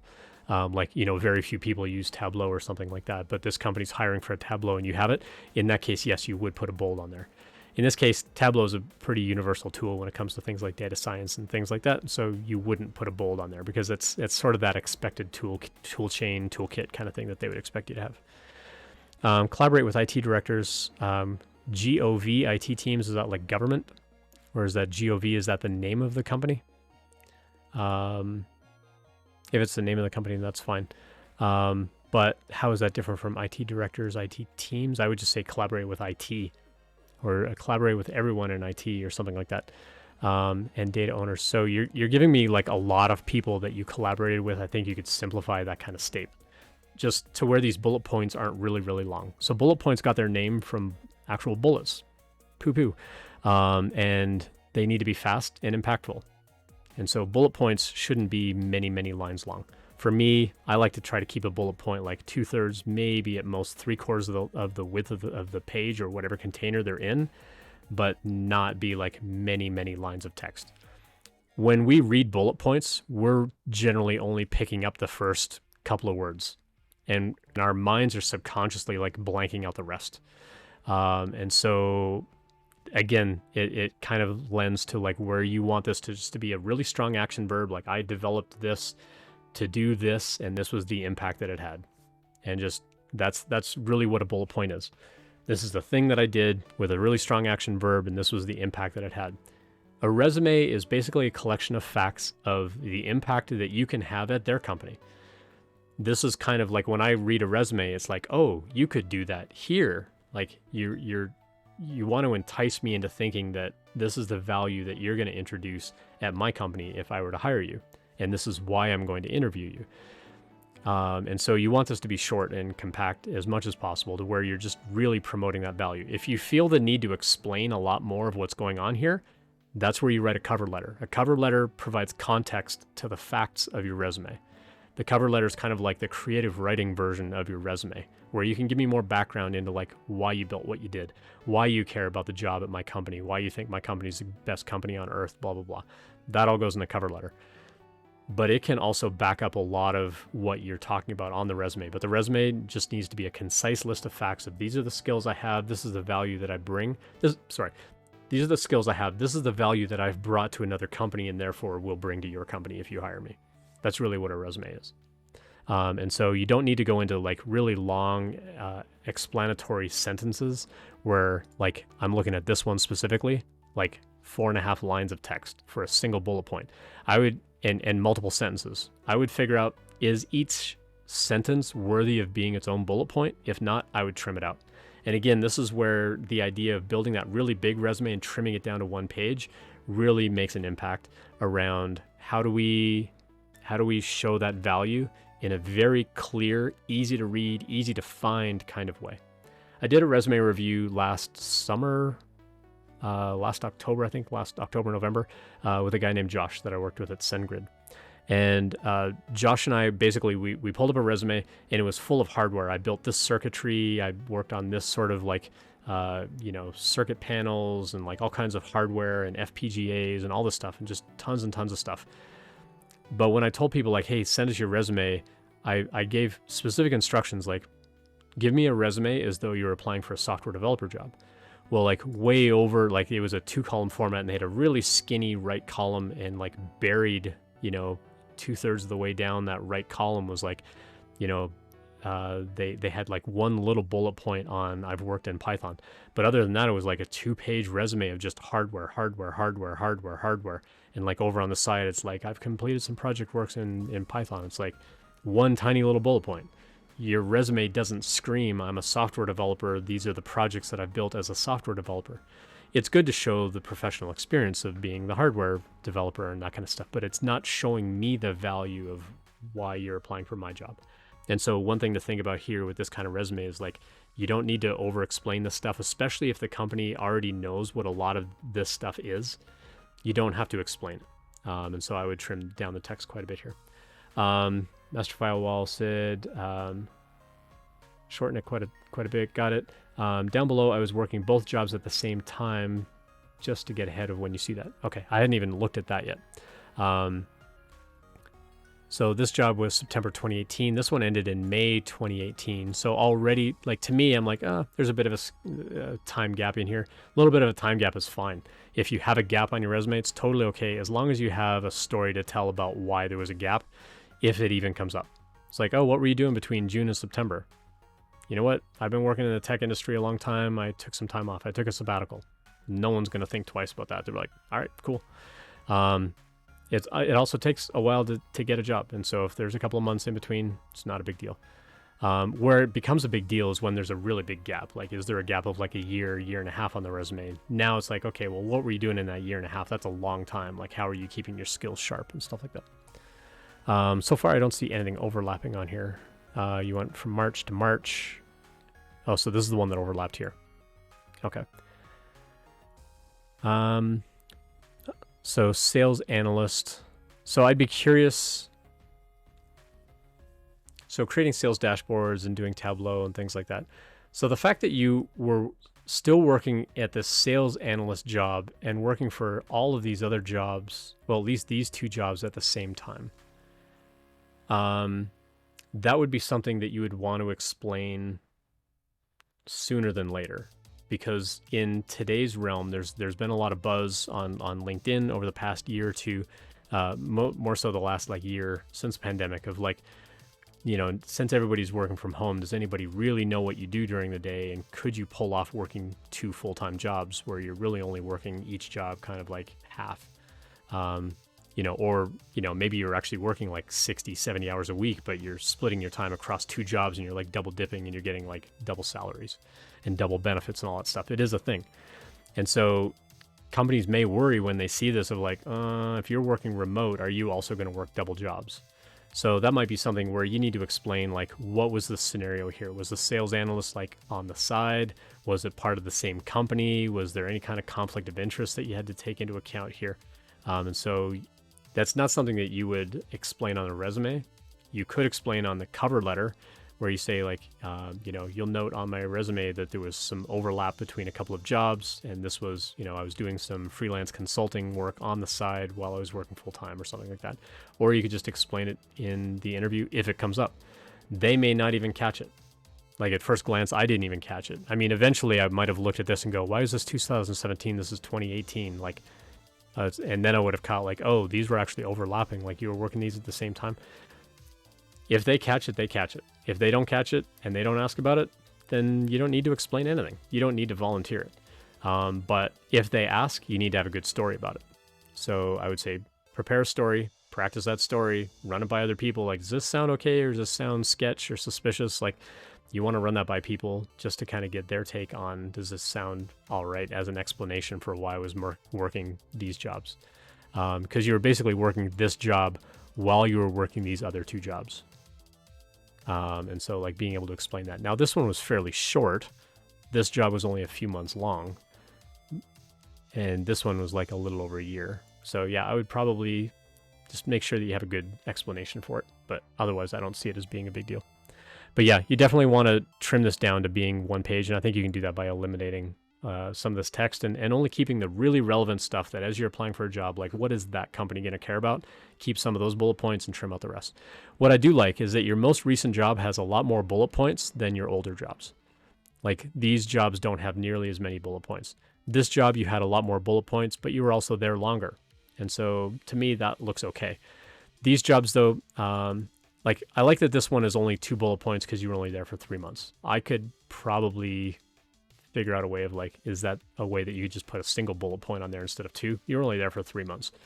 But yeah, I think you want to make sure that you're not duplicating a lot of stuff. Like, here you're talking about VMI, VMI. Like, you mentioned VMI in here 4 times in 6 bullet points. So, like, try not to be as redundant on this stuff. Also, when we're talking about VMI, I don't see any discussion about VMI here. You use VMI here a whole bunch, and it's not till we get down here that we actually see what VMI even means. So as you're building out the resume, if you're using an industry-specific term like that, define it as early as possible in the document so that later on when they're reading through, like, what was that VMI thing? Oh, it was up here at the top. Where here I'm like, okay, VMI, I have no idea what VMI is. Oh, here's this VMI thing, here's this VMI thing. Oh, vendor management or vendor managed inventory. So, like, put that explanation the very first time you use it, and then after that you can just use the acronym and you don't have to keep explaining it over and over. But yeah, I would definitely trim up some of this text. The other thing, you generally don't want a bullet point that wraps where you only have like 1 or 2 words on that next line. If that's the case, like, bullet points also don't need to be grammatically correct sentences. You can say, like, executed manufacturing, vendor management inventory, and replenishment for key national accounts utilizing data alliance systems. I'm trying to think of how can we reduce the words here to where it's not a grammatically correct sentence, but still shows this is what I did and this is the impact that it had. So right now you're telling me a lot of what you did. I haven't yet seen a lot of quantified, like, it had this impact. Like, this application is run daily. Okay, but did it save somebody time? Like, did this reduce somebody's workload by 5%? Like, put that on the resume. Excel, capital E, like, spot little things like that. But, like, you want to be able to talk about, like, this is the impact that it had. Because right now you're just saying, I did this, I did this, I did this, I did this. And you're showing me, like, this is how I exercised all these skills. But you're not really showing, like, a compelling value of the impact that you had on your team. So try to find ways of showing that impact. Like, by building this report, it saved 3 hours a week of, manual process time. By building this ETL, we were able to process like 1 million reports, 30% faster than before. Like, try to, if you know those numbers. If you don't have those numbers, then you can't quantify it. But if you have a way of going back and getting that kind of data, that looks really great on a resume. Like any kind of quantified information looks really strong on a resume.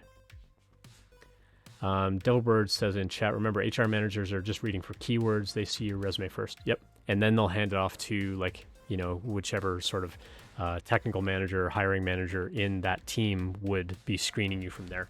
And they're the ones who are going to know more of those technical terms where maybe the HR team don't know what VMI is, but they know that that's a keyword to watch out for. So they're just putting, you know, these keywords in, like find me someone with Tableau that has done VMI. Boom, your resume is going to show up and they're going to look over that and go, yeah, I see those keywords on here. Let's give you a call.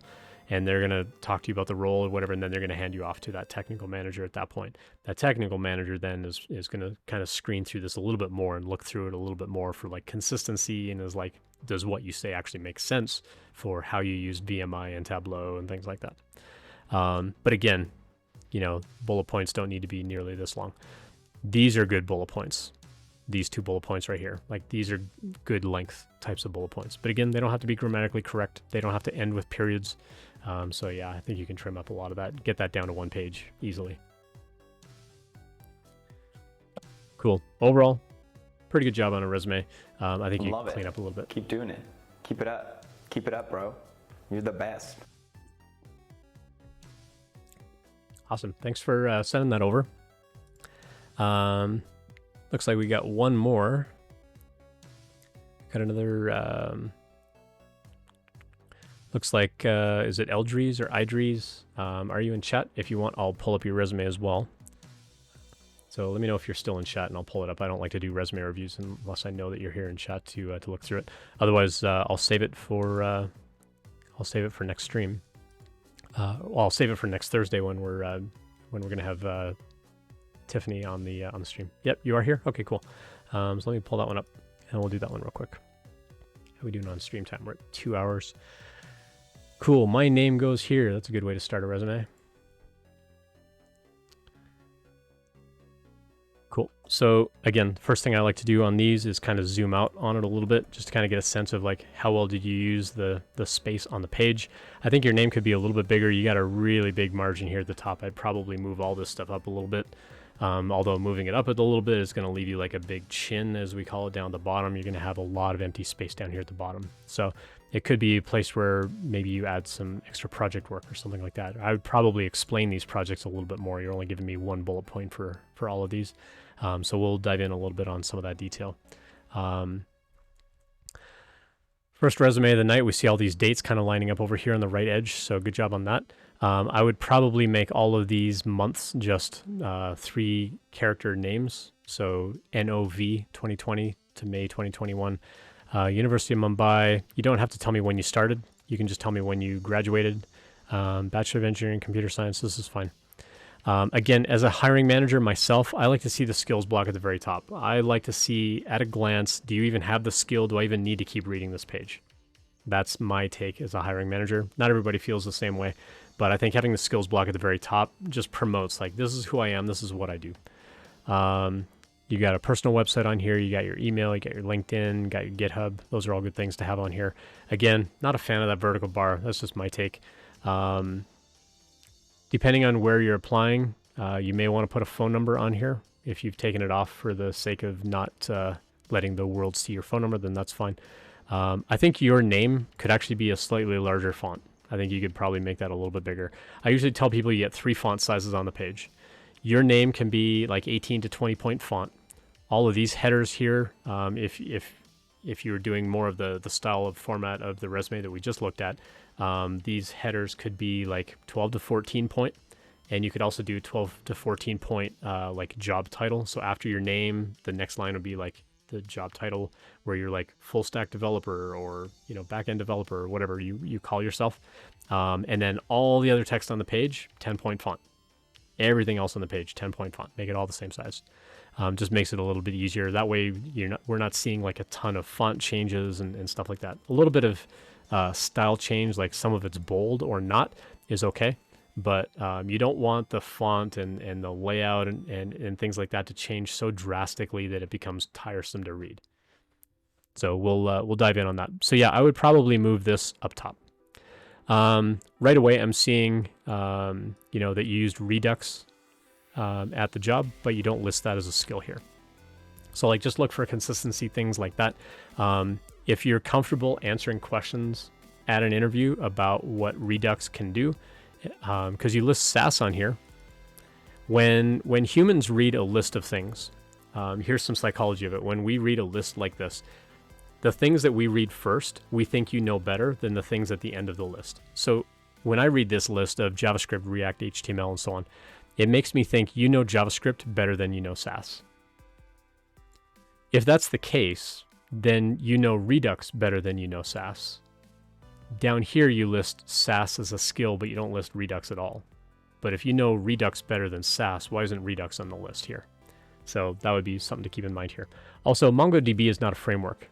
SAS isn't really a framework either. It's a library for doing styling. It's not really its own framework. React and Node, those would be frameworks. I would probably combine these together and say like languages/frameworks and just list them all on one line, because you do have a lot of empty space over here on the side. So you could probably build this stuff up a little bit more as far as like more of the libraries that you've used and some of the stuff you've done in your projects, and we'll talk about that in a minute. But then development tools, I'd probably put MongoDB down here as like just an other category where you list like Mongo, Git, CI/CD. Which CI/CD? Was it Circle CI? Was it Travis CI? Was it Jenkins? Like what was your CI/CD pipeline of choice? Tell me that. CI/CD just tells me that you're familiar with the concept of what CI/CD is, but have you actually used like any of them? I would like to see which one that you've used. Redux is not a framework. I'll change terms. Cool. Again, these are just my perspectives. By the way, I usually start all of these reviews by saying opinions are like armpits. Everybody's got a couple and some of them stink. Don't ever just listen to my opinion. I talked earlier about not centering certain things on the page. I would generally put like company, comma, title, or title, comma, company, and just put a comma in between them here, but don't center the company names on here. I think that it looks a little funny from that perspective. You're putting your tech stack here on the job in italics, which is fine. Wrote a custom implementation of a file uploader supporting file types like JPEG, PNG, MP4, PDF. This is fine, but like, why did that matter to the company? So again, similar to the last resume that we looked at, you're telling me what you did, but not the impact that it had on the team. And that's really what you want to do on a resume. You want to show me like, what was the impact that this had? By writing this, we were able to, manipulate more files of different data types that we had never supported before, or something like that. Conducted weekly Sentry triage meetings to monitor critical and repeated bugs. Improved role-based access control to support custom roles. So what I might do here is I would say like implemented custom roles in existing role-based access control system.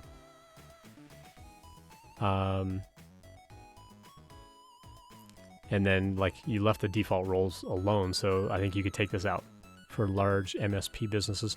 I like how you're kind of defining it here and then giving me the anagram or the initials of it here. I think that was well done. But in this case, if you didn't actually change anything about the default roles, you could take that text out and just say that this is part of what I implemented, and it allowed us to work with these large MSP business. What's MSP though? Contributed to front-end infrastructure in upgrading the code base architecture from monolith to monorepo. I mean, to me, a monorepo is just you took a monolith and you're just stuffing all your vendor stuff into it. But it's still a monolith. It's still a monolith app in a single repo. It's just now you're also injecting all the vendor stuff. So to me, this isn't like a great statement. This really doesn't stand out to me as like, oh wow, you did that, cool. To improve developer experience and onboard. So you could say like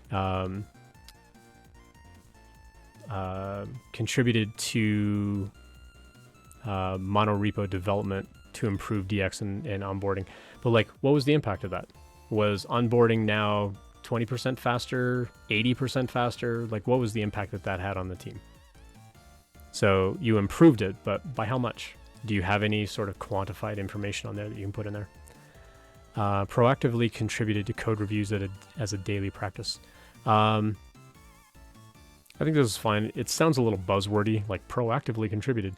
You could just say I contributed to daily code reviews. Mentored new talent, embarking the team. Embarking the team sounds a little odd as far as like choice of words.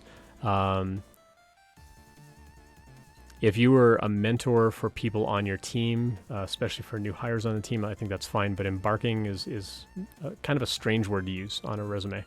So you could just say like part of the mentoring team for new hires, or contributed to mentorship of new hires on the team or something along those lines.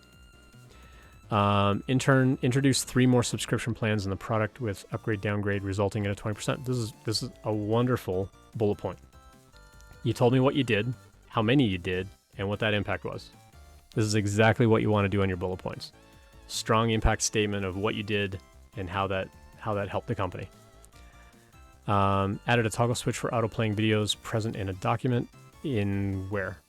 Like, where is that document? Was it on Google Drive? Like, why do I care about this? Like, added a toggle switch for auto-playing videos present in a document. So I don't know a ton about React, but I know React uses components and it's not like document based. So this might need a little more explanation as far as like what impact did that have.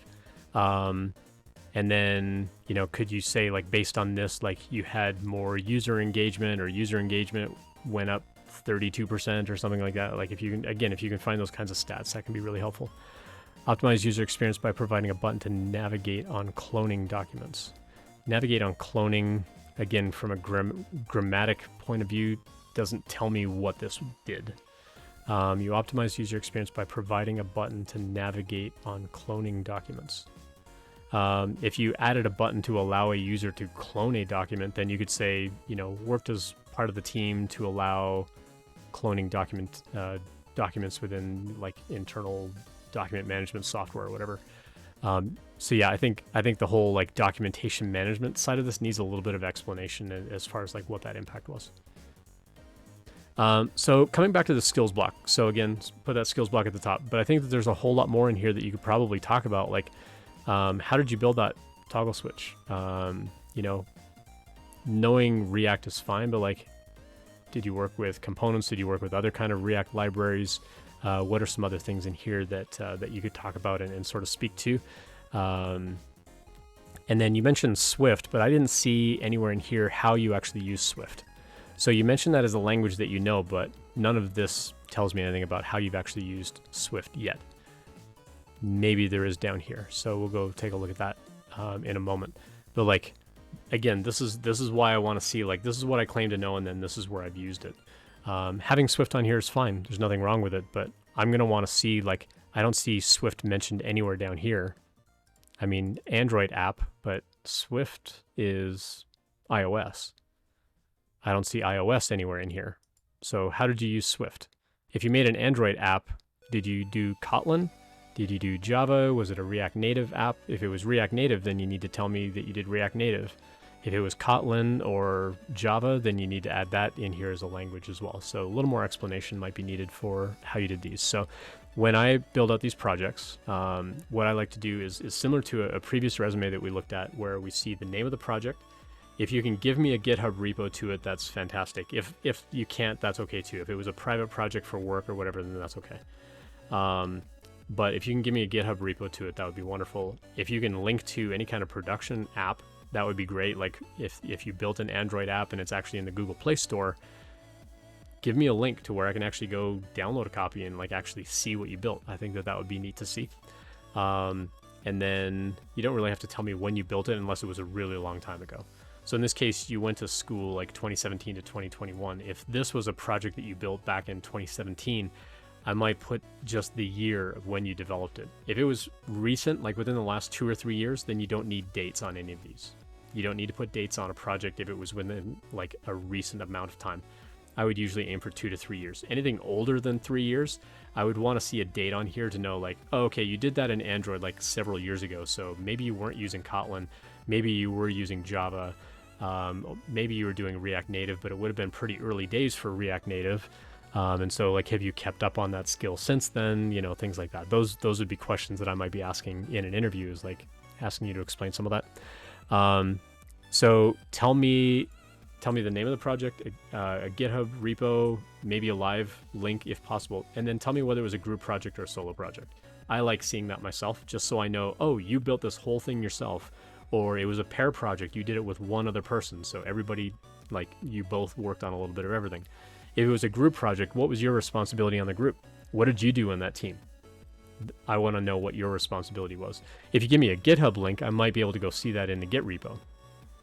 So that's why that kind of thing is helpful to me as a hiring manager. Hey, RC Man, good to see you. Dramatic flailing. I just picture Kermit the Frog, you know, coming in. A geofence web app that highlights the unprivileged areas on a map of a city which are affected by COVID-19 crisis in terms of food, sanitation, and water. I think you could simplify this statement a little bit, but I really like that this is a good, like, you're trying to start with a user empathy statement of like what this project is about, what it was used for. So what I think you could probably use here is like, you know, users of the app can see geofenced areas impacted by COVID-19 for food, sanitation, and water supply within a particular city. I think you could simplify the language here a little bit, excuse me. I like, though, that you're calling out that it had, like, this was specifically for underprivileged areas of a city. I think that that's wonderful to see.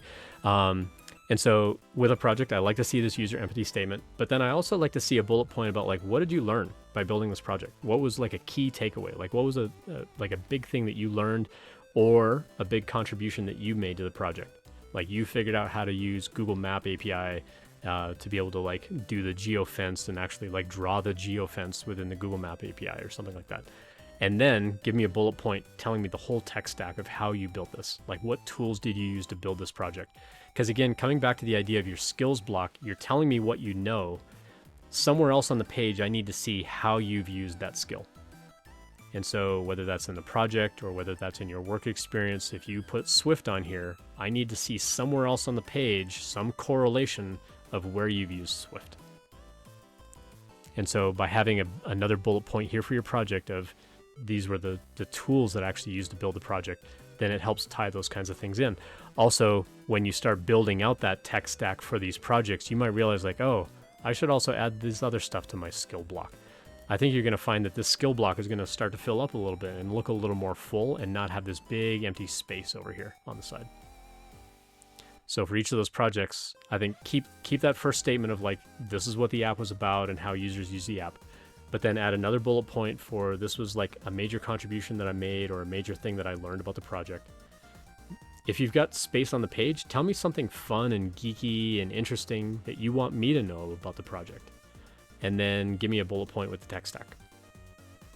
And tell me, like, what tools do you use to build it out? If you do need a little more room, you know, make sure that all of this text is 10-point font. You could maybe go down to a 9-point font if you really need to, but 9-point font starts to feel like, oh, you squished the font size so that everything's going to fit on the page. At that point, I think you could probably get rid of these horizontal lines just to, like, you know, push these sections together a little bit. But as I said, when we first started looking at this, when we zoom all the way out, you got a lot of empty space up here at the top. You got a lot of empty space down here at the bottom. I think you can afford to, like, span this stuff out a little bit. So I would love to see a lot more information about your projects. Move your skills up to the top. And then, like we talked about, like, some of your bullet points on here were actually quite good. So good job on this. Hey, that's pretty good.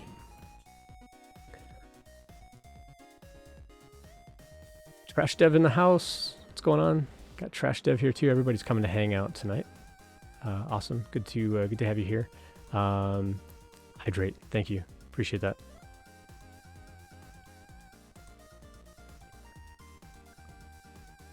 Appreciate all the new follows. We are getting close. We are 50 followers away from 1,000. So yeah, so I'm trying to think of some sort of giveaway to do at 1,000 followers.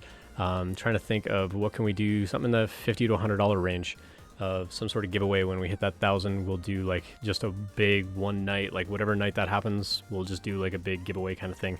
And we'll figure out, like, if you're in the US, I'll like ship you something. If you're not in the US, then I'll like ship you, or I'll like send you a digital gift card or something like that, just for, you know, saving on shipping expenses. But yeah, we'll figure something out. If you've got ideas on what makes a cool giveaway these days, I would love to hear thoughts and ideas. You're welcome to DM me, whisper, let me know. Debbie Zell, thanks for the follow. Appreciate that. Let's give you some blinky lights and a hello. Thanks for the follow. Hey. Cool. Thanks, Ian, for the great feedback. You were welcome. This is what I love to do on the stream, is just help people out and kind of get an understanding of like, this is how I, as a hiring manager and director of engineering, this is how I look at a resume.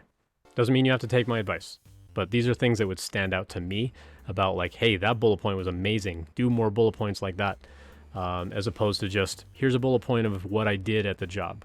I want to know, what was the impact that had? It's cool that you did that.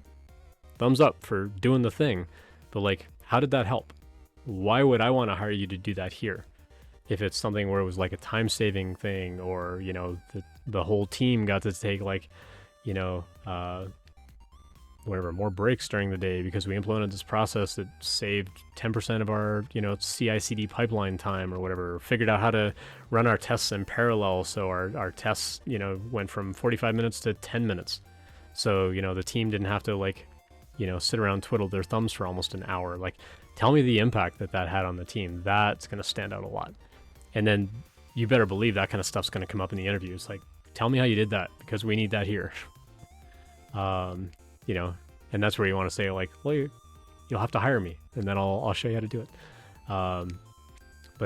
Yeah, I mean, those are the kinds of things that really entice a company of like, whoa, look at the impact this person had at that job. Let's get them on board here so they can also have that impact here. That's what these companies are going to care about. So it's all about showing that value. RC Maniac repost, are you just doing resume reviews, or is this part of the resume-orama? So no, these are just like random resumes that showed up. I may hang on to these for future resume reviews when I have other guests on the stream. No, we're just kind of kicking back and hanging out tonight, to be honest, and just it turned into like, hey, can you look at my LinkedIn? Can you look at my resume? Which I'm happy to do.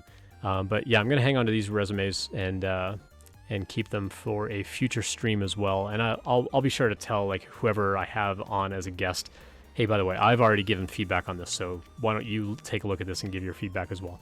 And then when I put these on YouTube later, I'll see if I can like mash them together. Like, here was my input on this resume, and here's this other person's input on the same resume, and like make like a new YouTube short video out of that. Because typically I would go through and I would clip these out and say, here's a resume review, here's a resume review. If you want to go check out my YouTube channel, I've got a whole playlist of like resume reviews or general tips or preparation tips or technical questions that you could get asked or behavioral questions you could get asked. I got tons of playlists over on YouTube. Go check that out if you want. And then,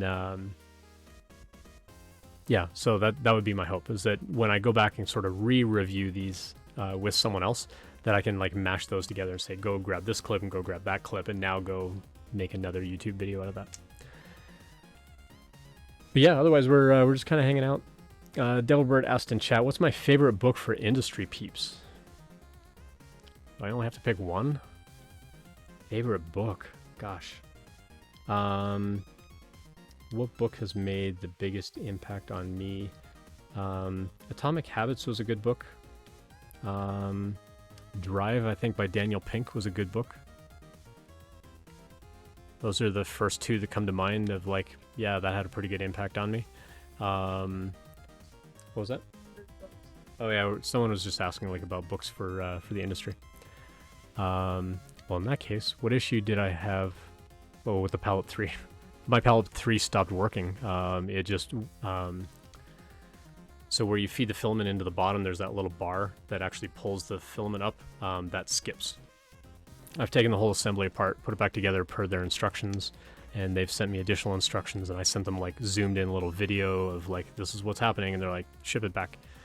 So one of these days I'm actually gonna like find a box big enough and actually ship it back to them. So yeah, the little bar spins, but it just like something on one side, it skips, and so it doesn't actually like grab onto the filament to feed it in to actually do the multicolor print.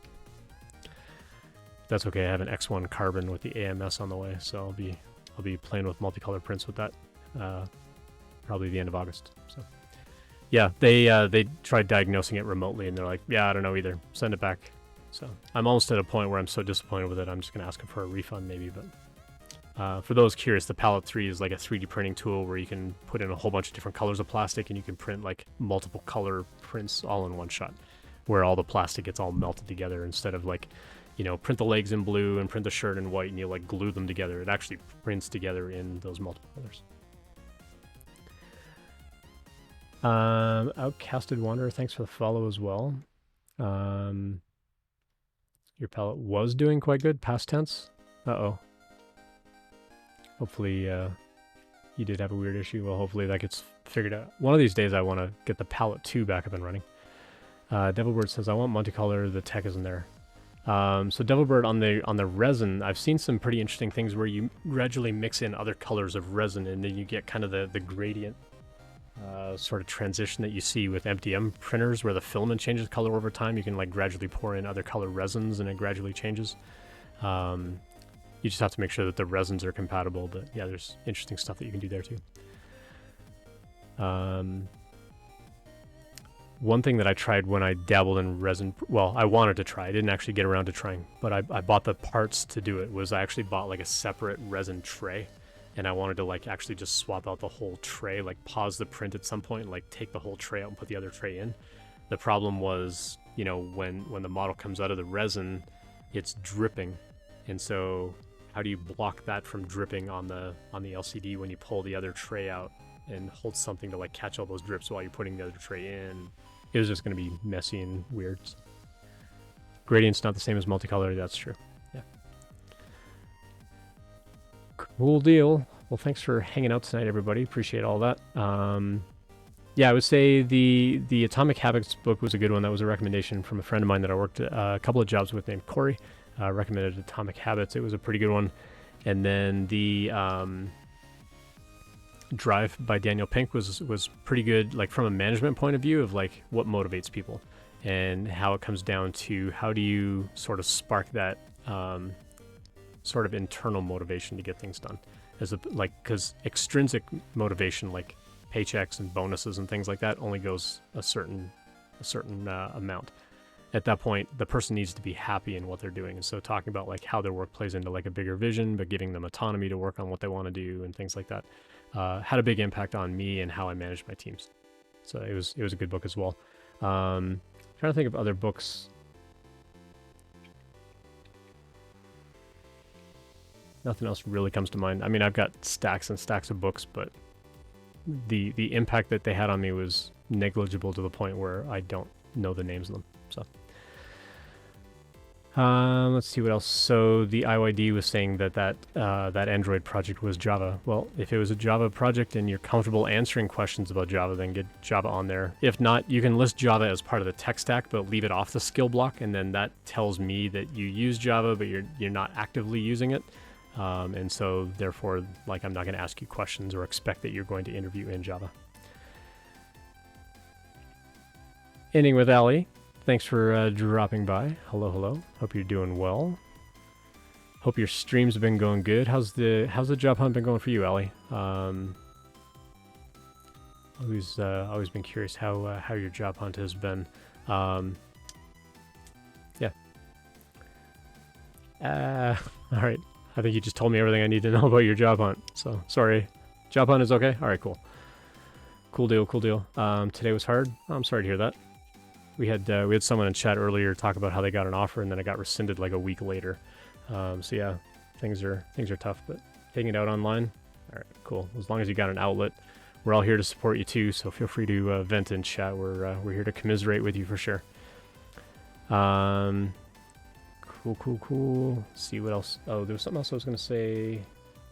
Oh, Ali, since you're here, you might have good ideas around this. So I'm coming up on 1,000 followers, and I'm trying to think of a giveaway to do for 1,000 followers, something in the $50 to $100 range. If you can think of anything, that would be lovely. When I first started telling people, like, hey, I should do a giveaway, what should I give away? And people are like, give me a job. It's like, oh, I wish I had that kind of power.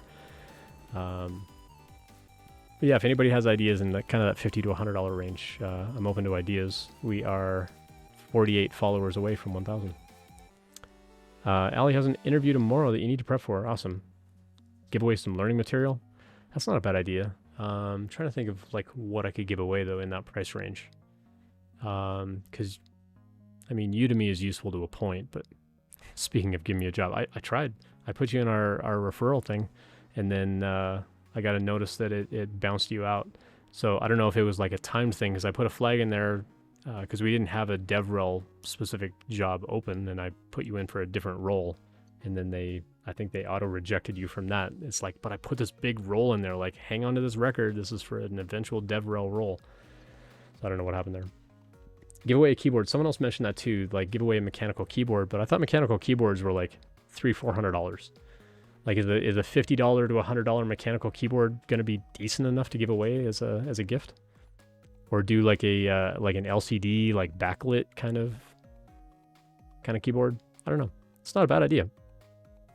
Do the second one to mention a keyboard, so maybe I'll look at that. You can do a budget one. Yeah, I'll look into that maybe. Starter one. Mechanical keyboards are so loud. So I had a student when I taught at Turing. They came in and would plug a mechanical keyboard into their MacBook, and it was like, to me it was deafening. I'm like, how do the rest of you in the classroom tolerate this person for like 7 months? Like clack, clack, clack, clack, clack, clack, clack. It drives me bonkers. That's why I use this nice slimline Logitech ergonomic keyboard. It is super duper quiet. It's got the same sort of touch feel as like a laptop, but it's in an ergonomic sort of format.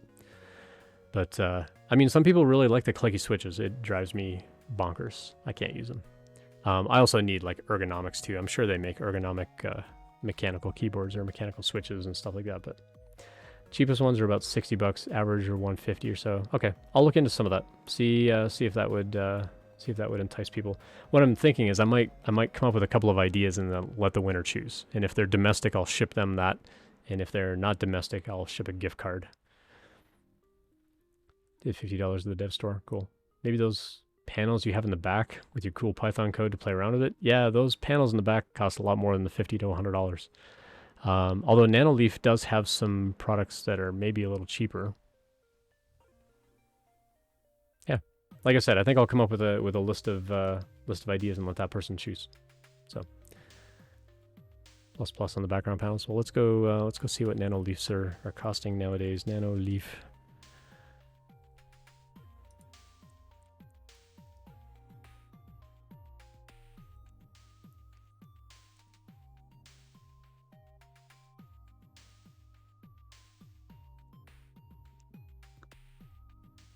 They do have gift cards, so that would make it easier. Yeah, like the expansion packs are less than $100, but like the main kits, like the Nanoleaf lines are pretty spendy. The Element ones look pretty cool. They're like wood-covered sets, but they're like $250 for that one. Hexagon starter kit is $200. Triangle starter kit is $200. Mini triangles for $120. I could maybe do a mini triangle kit. That's reasonable. So yeah, I'll come up with a couple of ideas. I think that would be that's a potential one. Flipper Zero.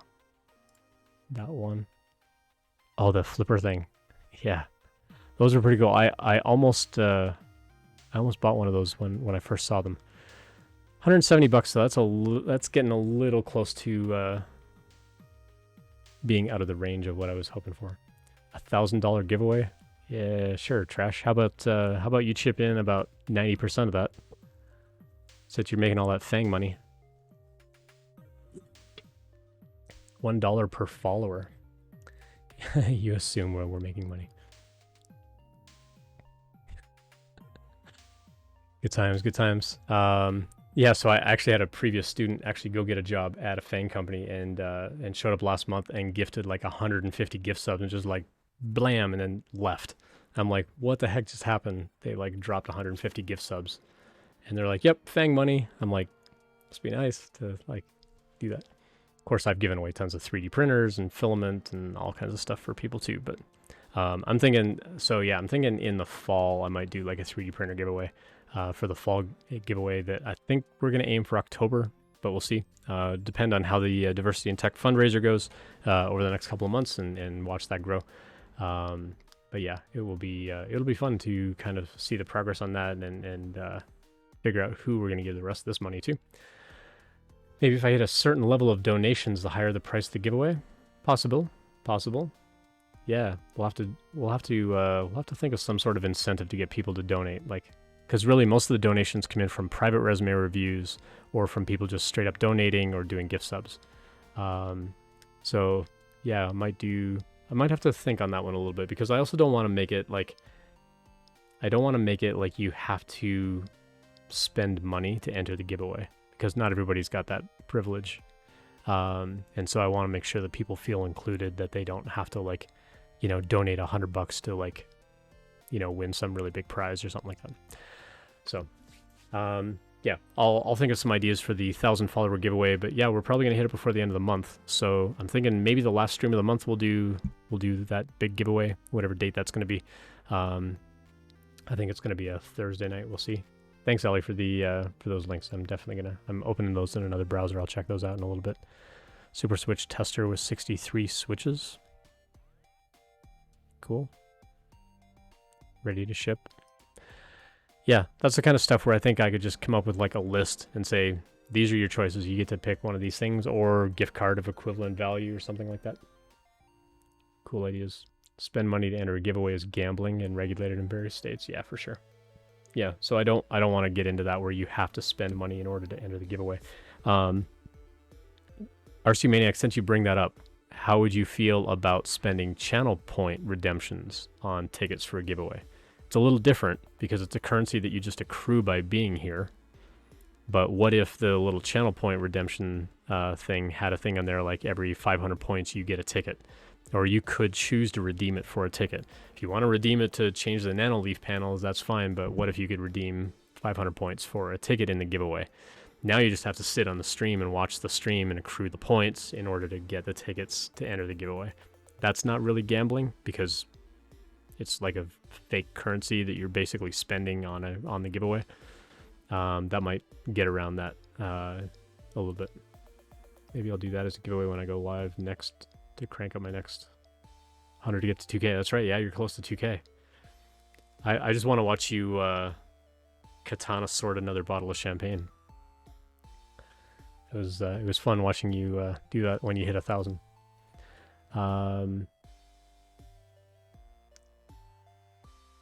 First time chat from Zach826. Thanks for dropping by. Free career advancement. How does that work? I'm new, found browsing software game. So I've been in the tech industry for 26 years. I've been an engineering manager and I've been a director of engineering. And my whole stream is about giving people advice on career advancement and how to get into the tech industry, how to get a job in tech. So I've got this whole website, techinterview.guide. There's tons of free content on there. I've got like a daily email series that you can subscribe to that you can go check out over here. I do resume reviews for people. We did a bunch of them on the stream tonight. We're doing a ton of them next Thursday. We're going to have another streamer from Twitch on the stream here as a guest next week, and we're going to do a bunch of resume reviews together because I think it's important to see like two different engineering managers, what they each think about the resumes, what stands out to them, what could be improved, and so on. And so we're doing a bunch of them next Thursday, so come back and check that out. And then I've also got just tons of content over on YouTube. You can go check this out as well. I've got lots of playlists and stuff over there. Hey, thanks for the follow, Allie. Appreciate that. Yeah, you weren't following me. What's up with that? It's all good. It's all good. Or you could have just followed me after I stopped streaming. I mean, then you're not calling yourself out on that. But yeah, I've got tons of content up on YouTube set up in playlists of like, here are other resume reviews, or how to build a cover letter, how to do company research, or just here are general tips or preparation tips, like what to study, how to grind on leak code a little smarter. I've got tons of videos on all that stuff over there. So you can go check that out on YouTube. You can also connect with me on all the socials. So I'm on LinkedIn, Twitter, Instagram, all those places. I try to get Ian Douglas 736 on all those platforms. Feel free to connect with me there. And if you've got questions, you can message me privately. I'll answer your question privately. And then I've got a Discord community as well. You're not obligated to come hang out in Discord, but if you'd like to, you're welcome to. Occasionally what I'll do is I'll take these questions that I get asked privately and I'll sort of changed up the context a little bit, and I put it in a channel in there called Anonymous Questions, and I'll occasionally draw from that. So if we've got a stream where, you know, there's not a lot of chatter going on, or maybe I'll kick off a stream by like, hey, let's go grab a random question, and I'll just start answering that. And then I clip those and I make the smaller YouTube videos out of that. And then I also extract the audio for podcast. I like to cater to different ways of people consuming the content. Not everybody's got time to sit down and watch a full, you know, 2.5 hour stream like I've done tonight. Not everybody's got the patience to like do that on YouTube either, even speeding it up at 2x. Sometimes they just want like little nuggets, and so they'll put on a playlist and just listen to it in the background. And so I started extracting that as a podcast. So if you just want to listen to stuff in the car or on the, you know, public transit or whatever, you're welcome to do that as well. You can do Bang Podcast over here in chat and get the link for that, or you can just go to the website. You can find everything on there. As far as the Diversity in Tech fundraiser goes, I've got a financial transparency page over on my site.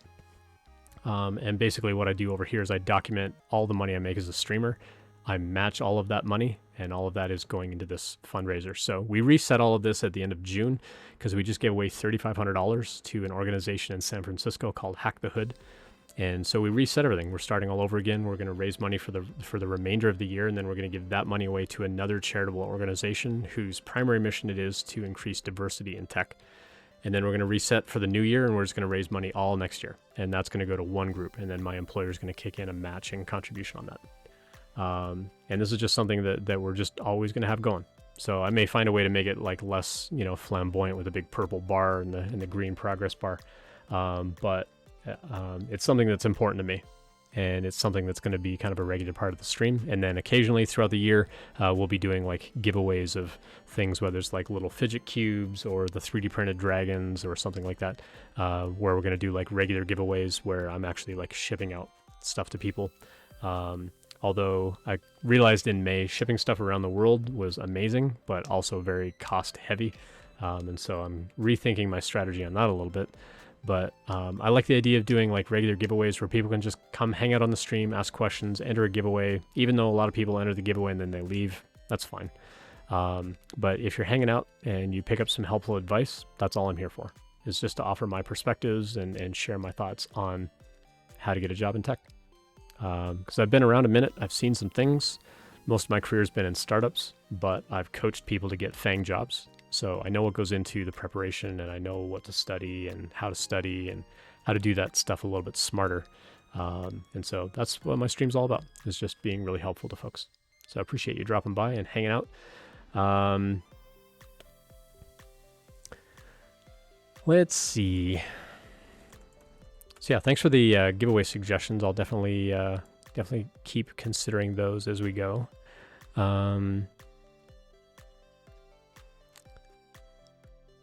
Let's see who's online that we haven't raided in a while. I think we'll go right over to Strager.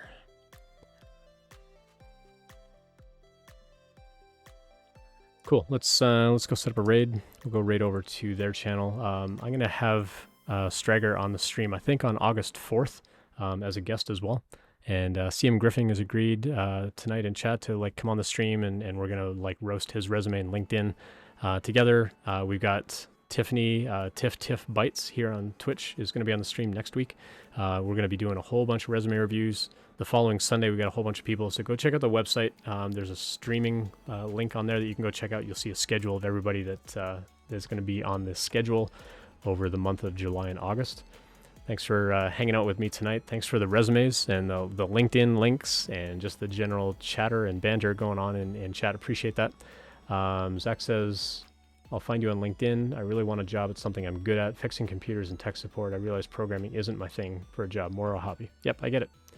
Totally get it. So yeah, reach out, connect with me, and we'll chat some more on it. Thanks again. Make some noise in the channel when we go over there, and we'll catch you on the raid over there. Have a good night. Be safe, and tell somebody you appreciate them. See ya.